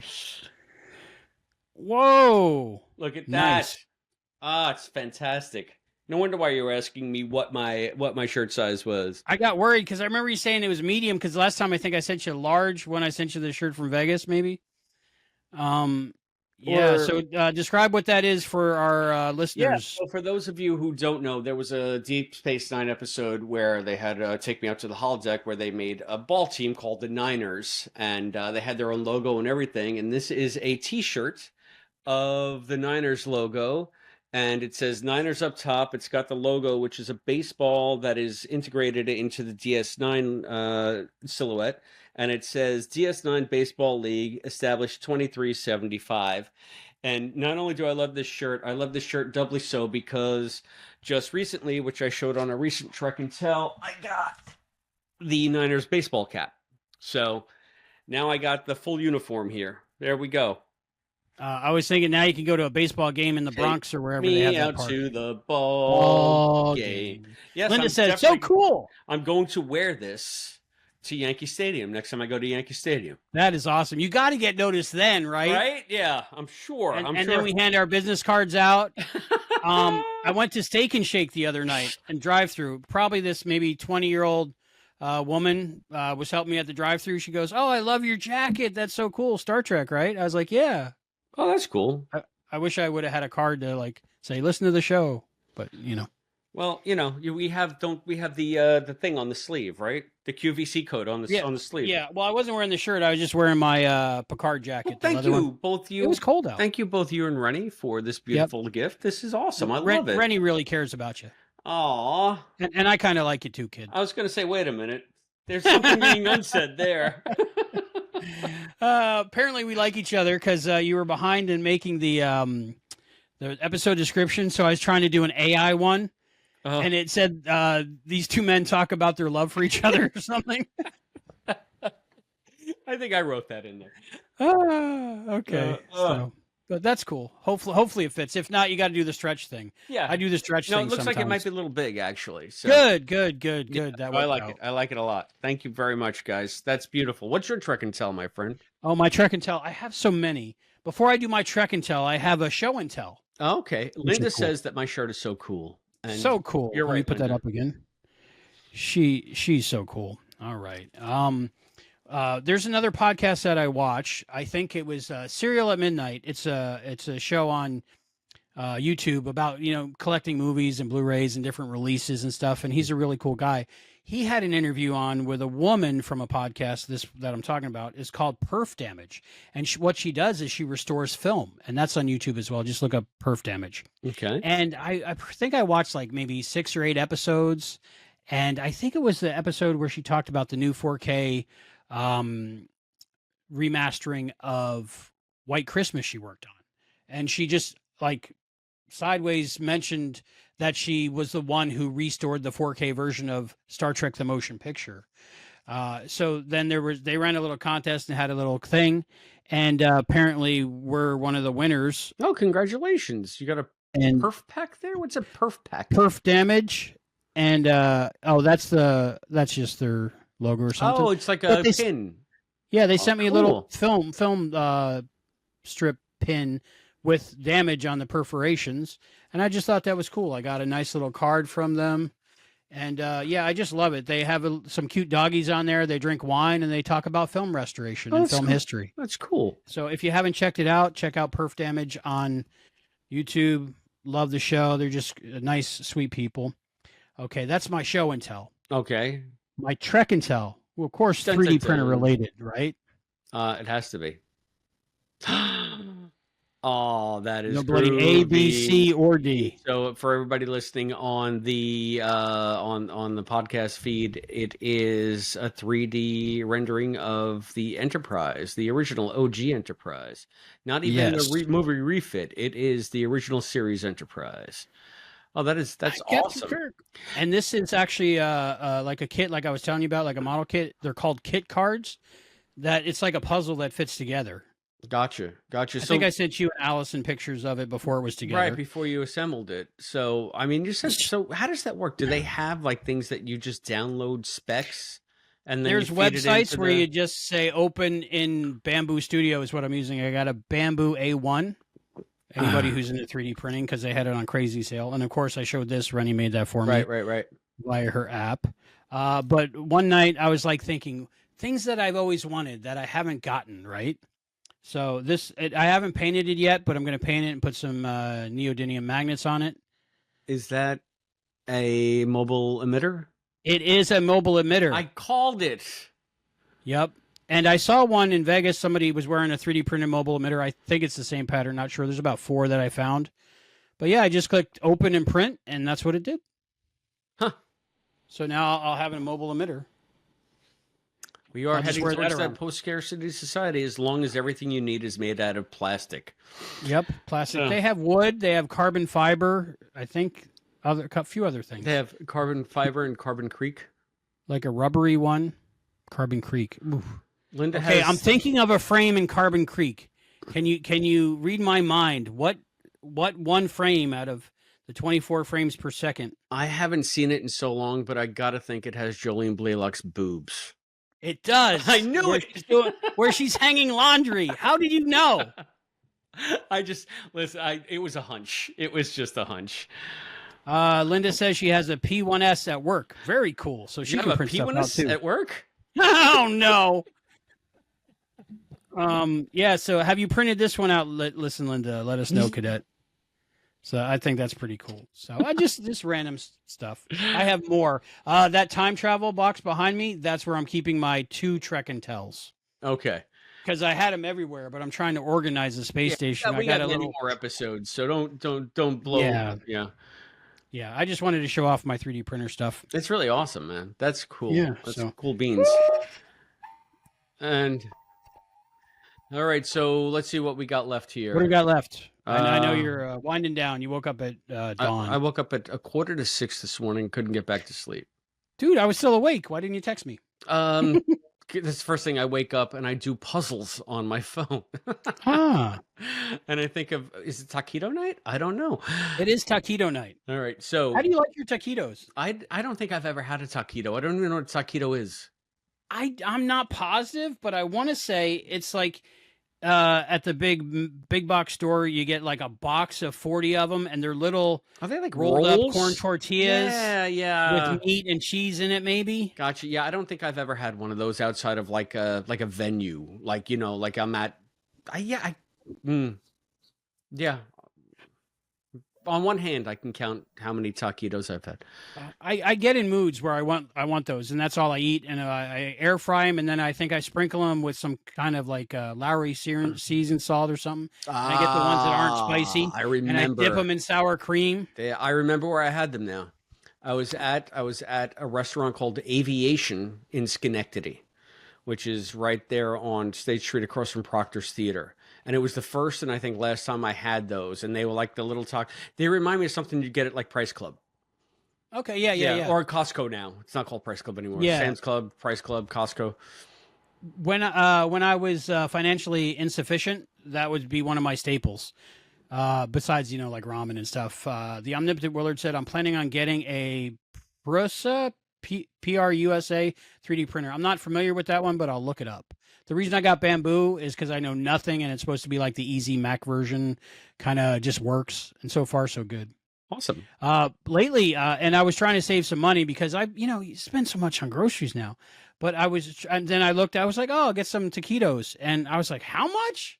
I'm okay. I don't need them. Like, I don't mind crap food, but I don't want to pay good food prices for crap food. Yeah, I hear you. I hear you.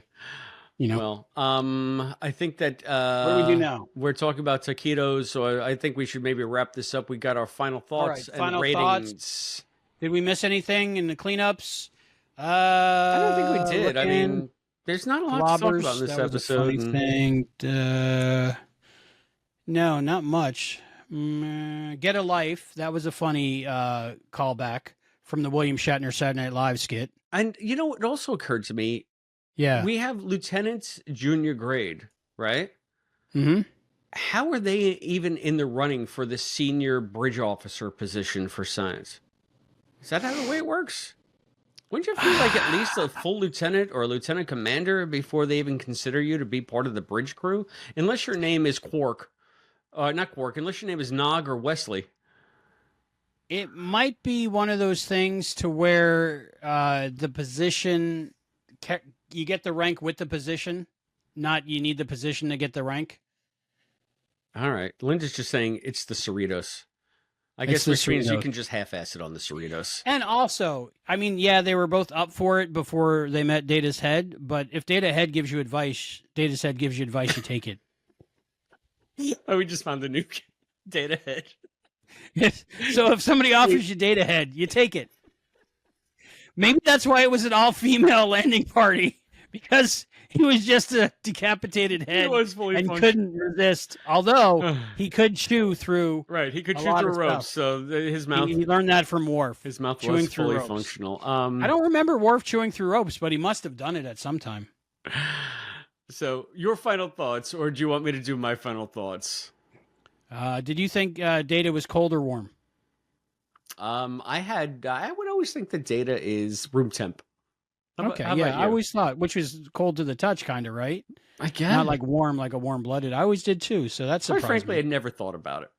Really? I think about Data all the time. Thank you, Mariner. Yeah. So, okay. Yeah, final thoughts and ratings out of 5. Remember to use wacky objects. Share with us your ratings, please, everyone. Yeah, no, I'm watching live and in the feedback and all that stuff. I'm going to say final thoughts on this episode. It was a delightful dalliance. Even though Tendi was acting completely out of character, I really liked the planet side stuff. I liked the time dilation stuff. I thought it was an interesting concept. We've seen it before, but I personally have never seen it on Star Trek, even though I guess it was done on Voyager. It's the first time I've seen them work this into the show. So it was fun for me to experience that. And even with some of the tropey stuff, I enjoyed in the main everything that we saw. Even the Boimler Rutherford stuff where they just, it's just so dumb. But it's still funny. So I'm going to give this I'm going to give it 3.5 giant grapes out of 5. How about you? I thought those were huge melons. One was a grape. No, they were grapes. They just thought it was giant melons. I think if Brent Spiner, Data, wasn't in this one, I think it could have been an okay episode and very derivative of the Gravity episode. But the fact that Data was in it and there was this like friendship / mentorship from Data to Tendi, and also the callbacks to Time's Arrow and City on the Edge of Forever, now that you mention it, I view this episode as like a gift.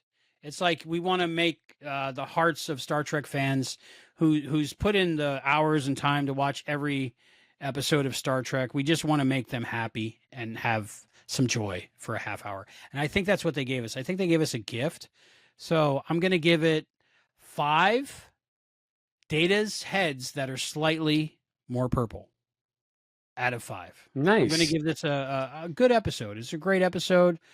Sometimes I go over 5, but I think this one deserves a 5. I just, for some reason, it was a heartwarming episode. And I was sucked into it, which is hard to say for a cartoon, because usually when you're watching a cartoon, it's definitely a cartoon.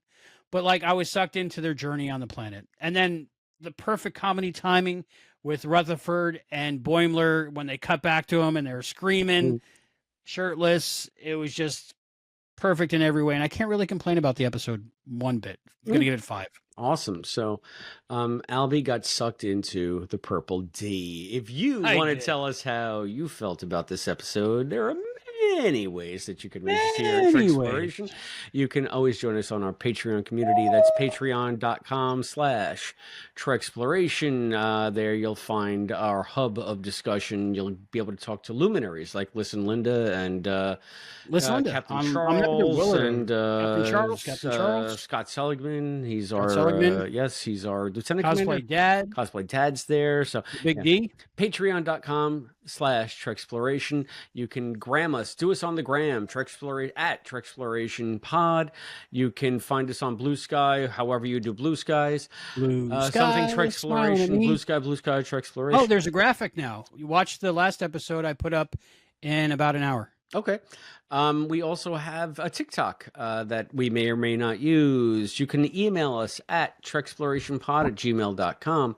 You can call us on the phone at 707-847-6682, or you can call us live here on the show. Next time we do a live show, you can send us something at the P.O. Box. That's P.O. Box 542, Bayport, New York, 11705. And as always, you can comment right here on our YouTube channel. That's youtube.com/@Treksploration, right down below in the comments section. So we want to hear from all of you in every different way possible. And we will use your comments more than likely on an upcoming episode of I have one little announcement. What's your announcement?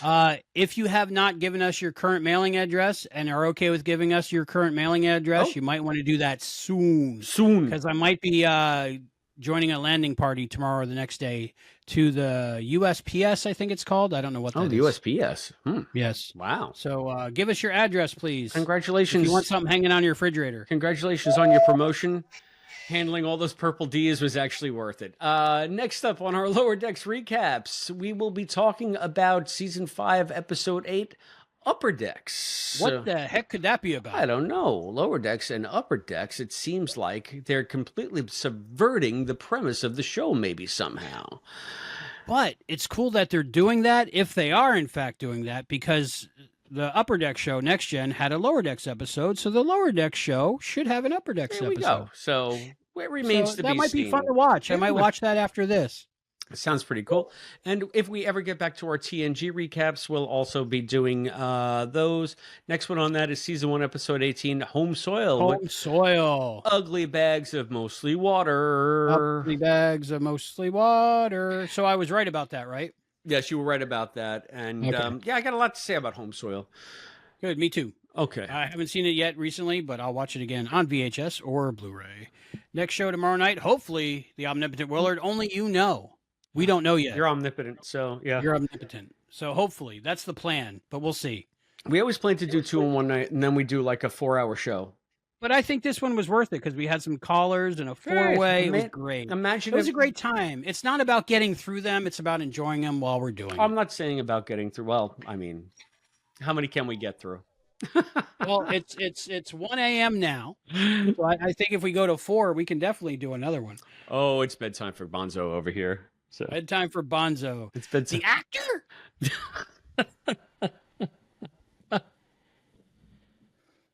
All right. With that, my mental facilities is shutting down. I'm just laughing with at that, everything. Thank you guys, everyone, for joining us, and thank you for calling in. Listen, Linda, the Omnipotent Willard, Roll for Tarako. Thank you for being in the comments, and the Big Purple D, and everyone that joined us live tonight. Thank you so much. It really brings on a special flavor to the show. And send us those addresses. For Treksploration, I'm Albie. And I'm Chris. And we'll see you next time. Purple D's in hand.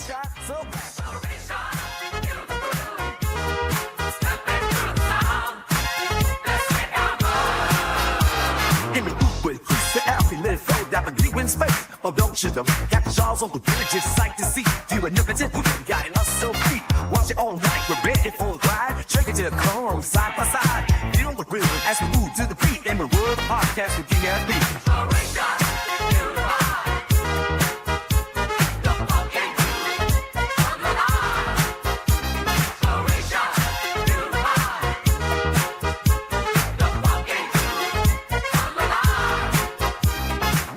Ways flowing, we set the stage. Listen how we do rhythms from every age. Captain Charles, steering through the cosmic tide. Get our limited look. Keeps our teeth wide.